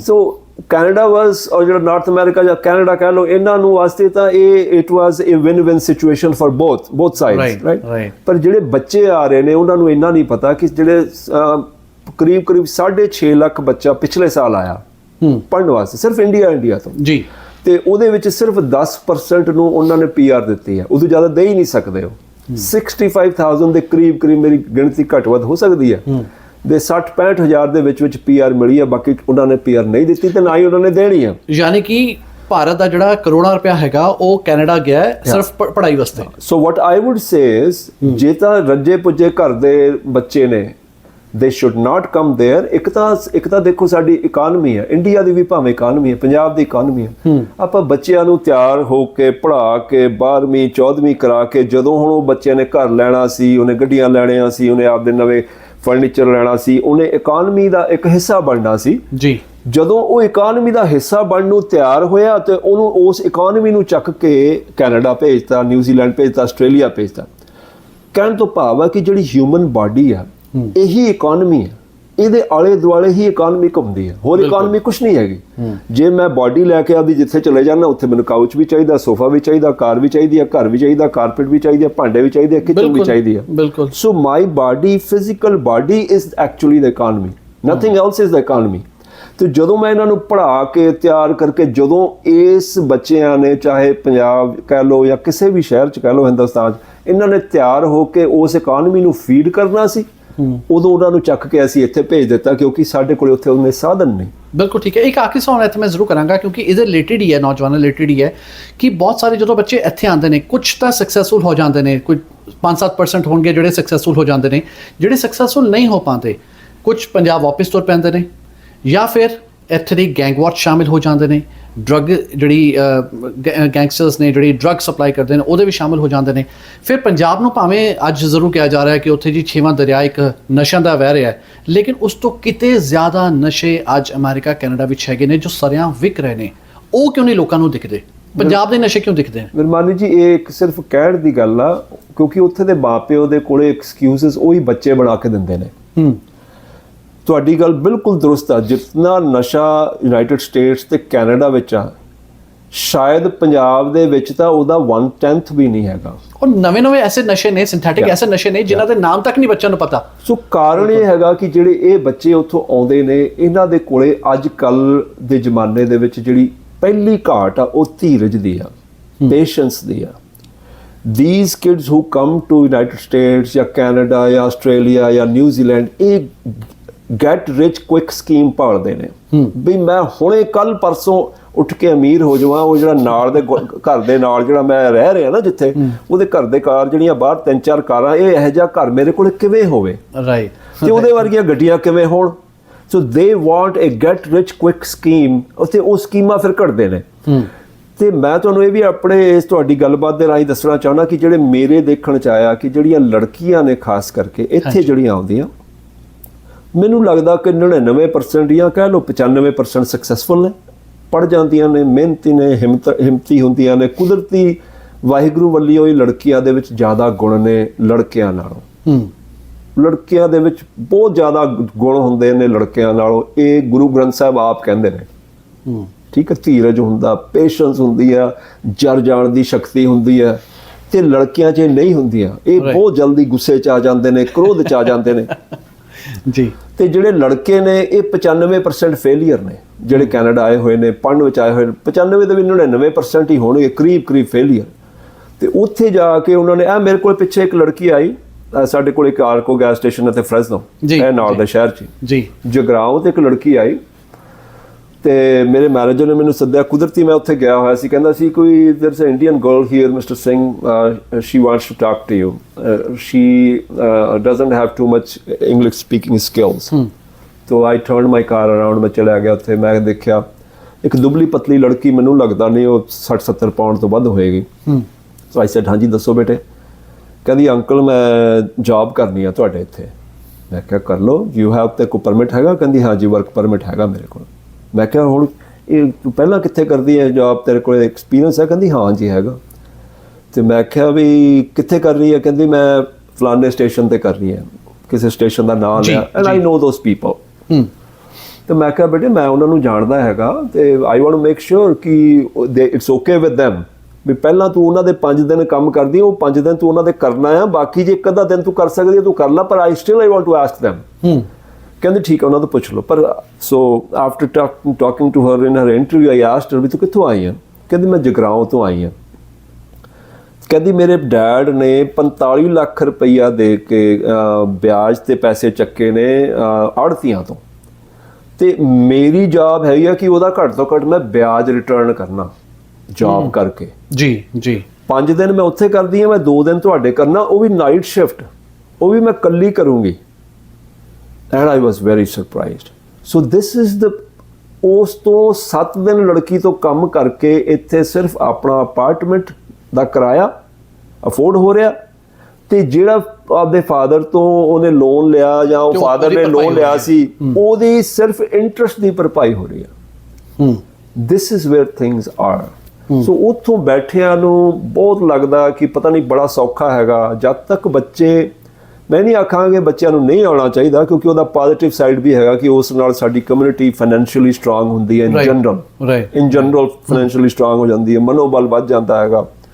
ਪਰ ਜੇ ਬੱਚੇ ਸੱਚਮੁੱਚ ਜੇ ਪੜ੍ਹਾਈ ਦੇ ਤੌਰ ਤੇ ਆ ਰਹੇ ਨੇ ਤੇ ਪੜ੍ਹ ਕੇ ਆਪਦਾ ਕੋਈ ਨਾ ਕੋਈ ਕੋਰਸ, ਕੋਈ ਨਾ ਕੋਈ ਟੈਕਨੀਕਲ ਕੋਰਸ, ਕੋਈ ਇਲੈਕਟ੍ਰੀਕਲ ਦਾ, ਕੋਈ ਵੈਲਡਿੰਗ ਦਾ, ਕੋਈ ਨਾ ਕੋਈ ਕੋਰਸ ਜਿਨ੍ਹਾਂ ਨੂੰ ਜ਼ਿਆਦਾ ਇੱਥੇ ਤਨਖਾਹਾਂ ਮਿਲਦੀਆਂ ਨੇ, ਇੱਦਾਂ ਦੇ ਕੋਰਸ ਕਰਕੇ ਆਉਣ। ਜੇ ਵੈਸੇ ਜਿਹੜੀ ਰੈਗੂਲਰ ਕਰਿਕੂਲਮ ਦੀ ਪੜ੍ਹਾਈ ਨਹੀਂ ਕਰ ਸਕਦੇ, ਤਾਂ ਜੇ ਕੋਈ ਵੈਸੇ ਬੈਚਲਰ ਨਹੀਂ ਕਰ ਸਕਦਾ ਜਾਂ ਮਾਸਟਰਸ ਨਹੀਂ ਕਿਸੇ ਦੀ ਅਕਾਊਂਟਿੰਗ ਦੀ, ਜਿਵੇਂ ਅਕਾਊਂਟੈਂਟਸ ਦੀ ਬੜੀ ਘਾਟ ਹੈ ਇੱਥੇ, CPS ਦੀ ਬੜੀ ਘਾਟ ਆ ਇੱਥੇ, ਨਰਸਿੰਗ ਦੀ ਬੜੀ ਘਾਟ ਆ।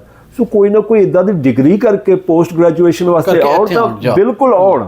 ਪਰ ਉਸ ਤਰ੍ਹਾਂ ਹੀ ਜੇ 12th ਗ੍ਰੇਡ ਕਰਕੇ ਜੇ ਪੰਜਾਬ ਤੋਂ ਉਹਨਾਂ ਦੇ ਮਾਂ ਪਿਓ ਸੋਚਦੇ ਨੇ ਵੀ ਇਹਨਾਂ ਨੂੰ ਅਸੀਂ ਜਹਾਜ਼ ਚੜਾ ਦਿੱਤਾ, then they are here, they are in further trouble than they were there, ਕਿਉਂਕਿ ਉਹ ਕੀ ਕਿਉਂਕਿ ਕਰਦੇ ਉਹਨਾਂ ਨੂੰ ਰਾਹ ਨਹੀਂ ਪਤਾ ਕਿ ਕਿਸ ਰਾਹ ਤੇ ਤੁਰਨਾ ਸੀ। ਰਾਵੀ ਤੇ ਇੱਥੇ ਜਿਹੜੇ ਖਰਚੇ ਨੇ ਵਰਮਾਨੀ ਜੀ ਇੰਨੇ ਵੱਧ ਗਏ ਨੇ। ਹੁਣ ਲੋਕਾਂ ਨੇ ਉੱਥੇ ਕੀ ਕੀਤਾ ਕਿ ਆਪਣੀਆਂ ਉਸ ਚੀਜ਼ ਦੀ ਐਡਵਾਂਟੇਜ ਲੈ ਕੇ ਲੋਕਾਂ ਨੇ ਆਪਣੇ ਘਰਾਂ ਦੇ ਰੈਂਟ ਵਧਾ ਦਿੱਤੇ। ਇਹ ਲੋਕਾਂ ਨੇ ਵੀ ਐਡਵਾਂਟੇਜ ਲਈ ਆ ਕਿ ਜਿਹੜੇ ਮੇਰੇ ਘਰ ਦਾ, ਕਿਉਂਕਿ ਹੁਣ ਇਹ 4-5 ਜਣਿਆਂ ਨੂੰ ਆਪਣਾ ਅੰਡਰਗਰਾਉਂਡ ਜਿਹੜਾ ਉਹਨਾਂ ਦਾ ਅਪਾਰਟਮੈਂਟ ਹੁੰਦਾ, ਉਹ ਬੇਸਮੈਂਟ ਜਿਹਨੂੰ ਕਹਿੰਦੇ ਆ ਕੈਨੇਡਾ ਵਿੱਚ, ਉਹ ਦੇ ਦਿੱਤੀ। ਪਹਿਲਾਂ ਉਹ 1000 'ਚ ਚੜ੍ਹਦੀ ਸੀ, ਹੁਣ ਉਹ 3-4 ਹਜ਼ਾਰ ਕਰ ਦਿੱਤਾ ਤੇ ਇੱਕ ਬੱਚੇ ਨੂੰ 1000 ਲਾ ਦਿੱਤਾ। ਸੋ ਪਹਿਲਾਂ ਉਹਨੇ $1000 ਉਹ ਕੱਢਣਾ ਹੈਗਾ, ਫਿਰ ਉਹਨੇ ਆਪਣੀ ਫੀਸ ਦੇਣੀ ਆ, ਫਿਰ ਉਹਦੇ ਫੋਨ ਦੇ ਇੰਟਰਨੈਟ ਦੇ ਖਰਚੇ ਆ, ਤੇ 2-3 ਹਜ਼ਾਰ ਦੇ ਖਰਚੇ ਹੋ ਗਏ। where will he get that money from? ਜੇ ਉਹਨੇ ਸਕੂਲ ਵੀ ਪੜ੍ਹਨਾ ਹੈਗਾ ਤੇ ਸਕੂਲ ਅਲਾਉ ਨਹੀਂ ਕਰਦਾ 40 ਘੰਟੇ ਤੋਂ ਵੱਧ ਜਾਂ 20-25 ਘੰਟੇ ਤੋਂ ਵੱਧ ਜੌਬ ਕਰਨੀ। there is no possible way, the math doesn't work, he will not be able to do or pull out that money। ਫਿਰ ਉਹ ਕੀ ਕਰਦੇ, ਡਿਪਰੈਸ਼ਨ ਚਲੇ ਜਾਂਦੇ ਆ, ਉਹ ਨਸ਼ੇ ਕਰਦੇ ਆ। ਮੋਸਟਲੀ ਪਿੰਡਾਂ ਤੋਂ ਜਿਹੜੇ ਬੱਚੇ ਆ ਰਹੇ, ਲੜਕੇ ਆ ਰਹੇ, ਉਹ ਸਾਰੇ ਦੇ ਸਾਰੇ ਸ਼ਰਾਬ ਪੀਂਦੇ ਨੇ। ਸ਼ਰਾਬ ਪੀਣ ਦੇ ਨਾਲ ਹੀ ਤੁਹਾਡਾ ਡਿਪਰੈਸ਼ਨ ਤੁਸੀਂ ਚਲੇ ਜਾਂਦੇ ਹੋ। ਫਿਰ ਉਹਨਾਂ ਨੂੰ ਕੁਇਕ ਗੈਟ ਰਿਚ ਸਕੀਮ ਵਾਲੀਆਂ ਉਹ ਲੱਭਦੇ ਨੇ ਸਕੀਮਾਂ। ਉਹ ਸਕੀਮ ਜਿਹੜੀ ਹੈਗੀ ਸਿਰਫ ਡਰੱਗ ਸੈਲ ਕਰਨ ਦੀ ਆ। ਉਹ ਕਹਿੰਦੇ ਲੈ ਤਾਂ ਗੱਲ ਹੀ ਕੋਈ ਨਹੀਂ ਹੈਗੀ, ਇੰਨੀ ਪੁੜੀ ਜਾ ਕੇ ਵੇਚ ਆਉਣੀ ਹੈ ਤੇ ਉਹਨਾਂ ਨੇ $500 ਦੇ ਦੇਣਾ ਤੇ ਦੂਜੀ ਤੀਜੀ ਵਾਰ 'ਚ ਫੜੇ ਜਾਂਦੇ ਨੇ। ਰਾਈਟ, ਵੈਨ ਦੇ ਗੈਟ ਕਾਟ they are in the prison. ਤੇ ਤਾਂ ਤੁਸੀਂ ਜੇਲ੍ਹ 'ਚ ਗਏ, ਤੁਹਾਡਾ ਰੈਕੋਰਡ ਵੀ ਖਰਾਬ ਹੋਇਆ, ਹੋ ਸਕਦਾ ਤੁਹਾਨੂੰ ਰਿਪੋਰਟ ਵੀ ਕਰ ਦੇਣ, ਤਾਂ ਤੁਹਾਡਾ ਜਿਹੜਾ ਕਰੀਅਰ ਹੈ ਉੱਥੇ ਹੀ ਬੰਦ। that is what is happening। so most of these you will see ਕਿ ਕੈਨੇਡਾ ਦੇ ਵਿੱਚ ਹੀ ਮੋਸਟਲੀ ਇਹ ਜਿਹੜੇ ਲੜਕੇ ਨੇ ਇਹੀ ਕਿਉਂ ਖੁਦਕੁਸ਼ੀਆਂ ਕਰ ਰਹੇ ਨੇ। ਰਾਈਟ, ਲੜਕੀਆਂ ਕਿਉਂ ਨਹੀਂ ਕਰ ਰਹੀਆਂ? ਕਿਉਂਕਿ ਇਹਨਾਂ ਨੇ ਗਲਤ ਤਰੀਕੇ ਅਪਣਾਏ ਹੋਏ ਨੇ। ਇਹ ਪੜ੍ਹਨ ਵਾਲੇ ਬੱਚੇ ਹੀ ਨਹੀਂ ਹੈਗੇ। ਤੁਹਾਨੂੰ ਲੱਗਦਾ ਪਿੰਡਾਂ ਦੇ ਬੱਚੇ ਪੜ੍ਹਨ ਵਾਲੇ ਹੈਗੇ ਨੇ ਜਿਨ੍ਹਾਂ ਨੂੰ ਆਪਣੇ ਅੰਗਰੇਜ਼ੀ 'ਚ ਨਾਂ ਨਹੀਂ ਲਿਖਲੇ ਆਉਂਦੇ? How will they come and study in Canada? ਫਿਰ ਉਹਨਾਂ ਇੱਕੋ ਹੀ ਜਿਹੜਾ ਕਾਰੋਬਾਰ ਲੱਭਦਾ, ਜਾਂ ਤਾਂ ਫਿਰ ਟਰਾਂਸਪੋਰਟ ਇੰਡਸਟਰੀ ਚਲੇ ਜਾਓ ਜਾਂ ਫਿਰ ਕੈਬਸ ਵਗੈਰਾ ਚਲਾ। and that is fine with that। I mean, I am 100% okay with driving cabs or driving trucks or whatever, ਕਿਉਂਕਿ ਇਹ ਉਸ ਇੰਡਸਟਰੀ ਵਿੱਚ ਵੀ ਬਹੁਤ ਪੈਸਾ ਹੈ, they can flourish। ਪਰ ਗਲਤ ਕੰਮ ਨਾ ਕਰਨ। ਗਲਤ ਕੰਮ ਤੇ ਜਿੱਥੇ ਗਲਤੀ ਹੋ ਰਹੀ ਹੈ ਉਹ ਕਿ ਪੇਰੈਂਟਸ ਜਿਹੜੇ ਨਾ ਜਾਣਕਾਰੀ ਹੋਣ ਕਰਕੇ ਉਹਨਾਂ ਬੱਚਿਆਂ ਦੀ ਸਾਰੀ ਗੱਲ ਸੁਣ ਕੇ ਤੇ ਇੱਕ ਇਹ ਸਿਰਫ ਸਾਧਨ ਸਮਝ ਲੈਂਦੇ ਨੇ ਵੀ ਚਲੋ ਇਹ ਵੀਜ਼ਾ ਮਿਲ ਗਿਆ, ਉੱਥੇ ਨੇ ਚਲੇ ਜਾਣਾ ਤੇ ਉੱਥੇ ਉਹਦੀ ਕਿਸਮਤ ਬਦਲ ਜਾਣੀ ਹੈ। ਉਹ ਤਾਂ ਸਮਝੋ ਇਸ ਤਰ੍ਹਾਂ ਹੀ ਆ ਨਾ ਕਿ ਜਿਵੇਂ ਇਹ ਪੌਦਾ ਜਿਹੜੇ ਮੇਰੇ ਇੱਥੇ ਬੈਕਯਾਰਡ 'ਚ ਲੱਗਿਆ ਹੋਇਆ, ਮੈਂ ਇਹ ਪੁੱਟ ਕੇ ਜਾ ਕੇ ਇੰਡੀਆ ਲਾਉਣਾ ਹੋਵੇ ਤੇ ਇਹਦੇ ਵਿੱਚ ਜੋ ਲੱਗਿਆ ਉੱਥੇ ਵੀ ਉਹੀ ਆਏਗਾ ਨਾ। ਸੋ ਵਾਕਈ ਬਹੁਤ ਸਾਰੀਆਂ ਕਿਉਂਕਿ ਅਜਿਹੀਆਂ ਗੱਲਾਂ ਨੇ, ਤਰੁੱਟੀਆਂ ਨੇ ਸਾਡੇ ਅੰਦਰ ਹੀ ਜਦੋਂ ਅਸੀਂ ਆਪਣੇ ਬੱਚਿਆਂ ਨੂੰ ਤੇ ਭੇਜਦੇ ਹਾਂ। ਪਰ ਕਿਉਂਕਿ ਮਾਪਿਓ ਉਹਨਾਂ ਦੇ ਨਾਲ ਨਹੀਂ ਹੁੰਦੇ ਤਾਂ ਬੱਚਿਆਂ ਨੂੰ ਬੜਾ ਸੌਖਾ ਰਾਹ ਲੱਭ ਜਾਂਦਾ ਹੈ ਕਿ ਕਿਸ ਤਰ੍ਹਾਂ ਫਰੀਡਮ ਇੱਥੇ ਸਾਨੂੰ ਮਿਲੀ ਹੋਈ ਹੈ, ਕਿਸ ਤਰ੍ਹਾਂ ਗਲਤ ਰਾਹ ਤੁਰ ਪਈਏ ਤੇ ਈਜ਼ੀ ਮਨੀ ਕਮਾ ਲਈਏ। ਸੋ ਬੜੇ ਵਧੀਆ ਤਰੀਕੇ ਨਾਲ ਤੁਸੀਂ ਸਾਰੇ ਸਵਾਲਾਂ ਦੇ ਜਿਹੜੇ ਜਵਾਬ ਦਿੱਤੇ ਨੇ ਔਰ ਬੜੀ ਬਰੀਕੀ ਦੇ ਨਾਲ ਸਮਝਾਉਣ ਦੀ ਕੋਸ਼ਿਸ਼ ਵੀ ਕੀਤੀ ਹੈ। ਬਹੁਤ ਬਹੁਤ ਸ਼ੁਕਰੀਆ, ਬਹੁਤ ਬਹੁਤ ਧੰਨਵਾਦ ਸਾਨੂੰ ਆਪਣਾ ਸਮਾਂ ਦੇਣ ਦੇ ਲਈ ਔਰ ਇੰਨੀ ਭਰਪੂਰ ਜਾਣਕਾਰੀ ਸਾਡੇ ਨਾਲ ਸਾਂਝੀ ਕਰਨ ਦੇ ਲਈ। ਔਰ ਉਮੀਦ ਆ ਕਿ ਇਸ ਜਾਣਕਾਰੀ ਤੋਂ ਸਾਡੇ ਨੌਜਵਾਨਾਂ ਨੇ ਜੋ ਇਹ ਸਾਡਾ ਪ੍ਰੋਗਰਾਮ ਦੇਖ ਰਹੇ ਨੇ ਬਹੁਤ ਕੁਝ ਸਿੱਖਿਆ ਹੋਵੇਗਾ। Thank you very much Varmani ਜੀ, ਥੈਂਕ ਯੂ ਤੁਹਾਡਾ। ਔਰ ਤੁਸੀਂ ਵਾਕਈ ਜਾਣ ਲਿਆ ਹੋਵੇਗਾ ਕਿਉਂਕਿ ਸਰਦਾਰ ਅੰਮ੍ਰਿਤਪਾਲ ਸਿੰਘ ਜੀ ਨੇ ਜੋ ਬਰੀਕੀਆਂ ਨਾਲ ਸਮਝਾਉਣ ਦੀ ਕੋਸ਼ਿਸ਼ ਕੀਤੀ ਹੈ ਅੱਜ ਕੱਲ੍ਹ ਦੇ ਨੌਜਵਾਨਾਂ ਨੂੰ, ਉਹਨਾਂ ਦੇ ਮਾਤਾ ਪਿਤਾ ਨੂੰ, ਕਿ ਕਿਸੇ ਤਰੀਕੇ ਨਾਲ ਜੇਕਰ ਤੁਸੀਂ ਆਪਣੇ ਬੱਚਿਆਂ ਨੂੰ ਉੱਥੇ ਭੇਜਦੇ ਵੀ ਹੋ ਤਾਂ ਪੜ੍ਹਾਈ ਲਿਖਾਈ ਕਰਾ ਕੇ ਭੇਜੋ ਤਾਂ ਜੋ ਉਹਨਾਂ ਨੂੰ ਪਤਾ ਹੋਵੇ ਕਿ ਉਹਨਾਂ ਨੇ ਅਮਰੀਕਾ, ਕੈਨੇਡਾ, UK, ਆਸਟ੍ਰੇਲੀਆ ਜਾਣਾ ਤਾਂ ਉੱਥੇ ਜਾ ਕੇ ਕਰਨਾ ਕੀ ਹੈ। ਇਹ ਨਾ ਹੋਏ ਕਿ ਤੁਹਾਡੇ ਦਿੱਤੇ ਹੋਏ ਜਿਹੜੀ ਤੁਹਾਡੀ ਜਮ੍ਹਾਂ ਪੂੰਜੀ ਹੈਗੀ ਹੈ ਉਹ ਇੱਥੇ ਆ ਕੇ ਉਡਾ ਦੇਣ ਔਰ ਉਸ ਤੋਂ ਬਾਅਦ ਉਹਨਾਂ ਕੋਲ ਕਮਾਈ ਦਾ ਕੋਈ ਸਾਧਨ ਨਾ ਰਹੇ, ਫਿਰ ਉਹ ਗਲਤ ਰਾਹ ਤੇ ਤੁਰ ਕੇ ਕੋਈ ਈਜ਼ੀ ਮਨੀ ਜਿਹੜੀ ਹੈ ਕਮਾਉਣ ਦਾ ਤਰੀਕਾ ਲੱਭਣ ਔਰ ਉਹੀ ਜਿਹੜਾ ਤਰੀਕਾ ਹੁੰਦਾ ਕਈ ਵਾਰੀ ਉਹਨਾਂ ਨੂੰ ਲੈ ਡੁੱਬਦਾ। ਸੋ ਬਹੁਤ ਬਹੁਤ ਸ਼ੁਕਰੀਆ ਸਾਡੇ ਨਾਲ ਜੁੜਨ ਦੇ ਲਈ ਔਰ ਅਸੀਂ ਅੱਜ ਮਿਲ ਕੇ ਕਿਹਾ ਸਿੱਖਾ ਫਲਾਰ ਸਰਦਾਰ ਅੰਮ੍ਰਿਤਪਾਲ ਸਿੰਘ ਜੀ ਨੂੰ। ਅਗਲੇ ਹਫ਼ਤੇ ਇੱਕ ਹੋਰ ਸ਼ਖਸ ਨਾਲ ਤੁਹਾਡੇ ਰੂਬਰੂ ਹੋਵਾਂਗੇ। ਫਿਲਹਾਲ ਮੈਨੂੰ ਯਾਨੀ ਪਲੰਦਰ ਸਿੰਘ ਵਿਰਮਾਨੀ ਨੂੰ ਦਿਓ ਇਜਾਜ਼ਤ। ਧੰਨਵਾਦ। Thank you.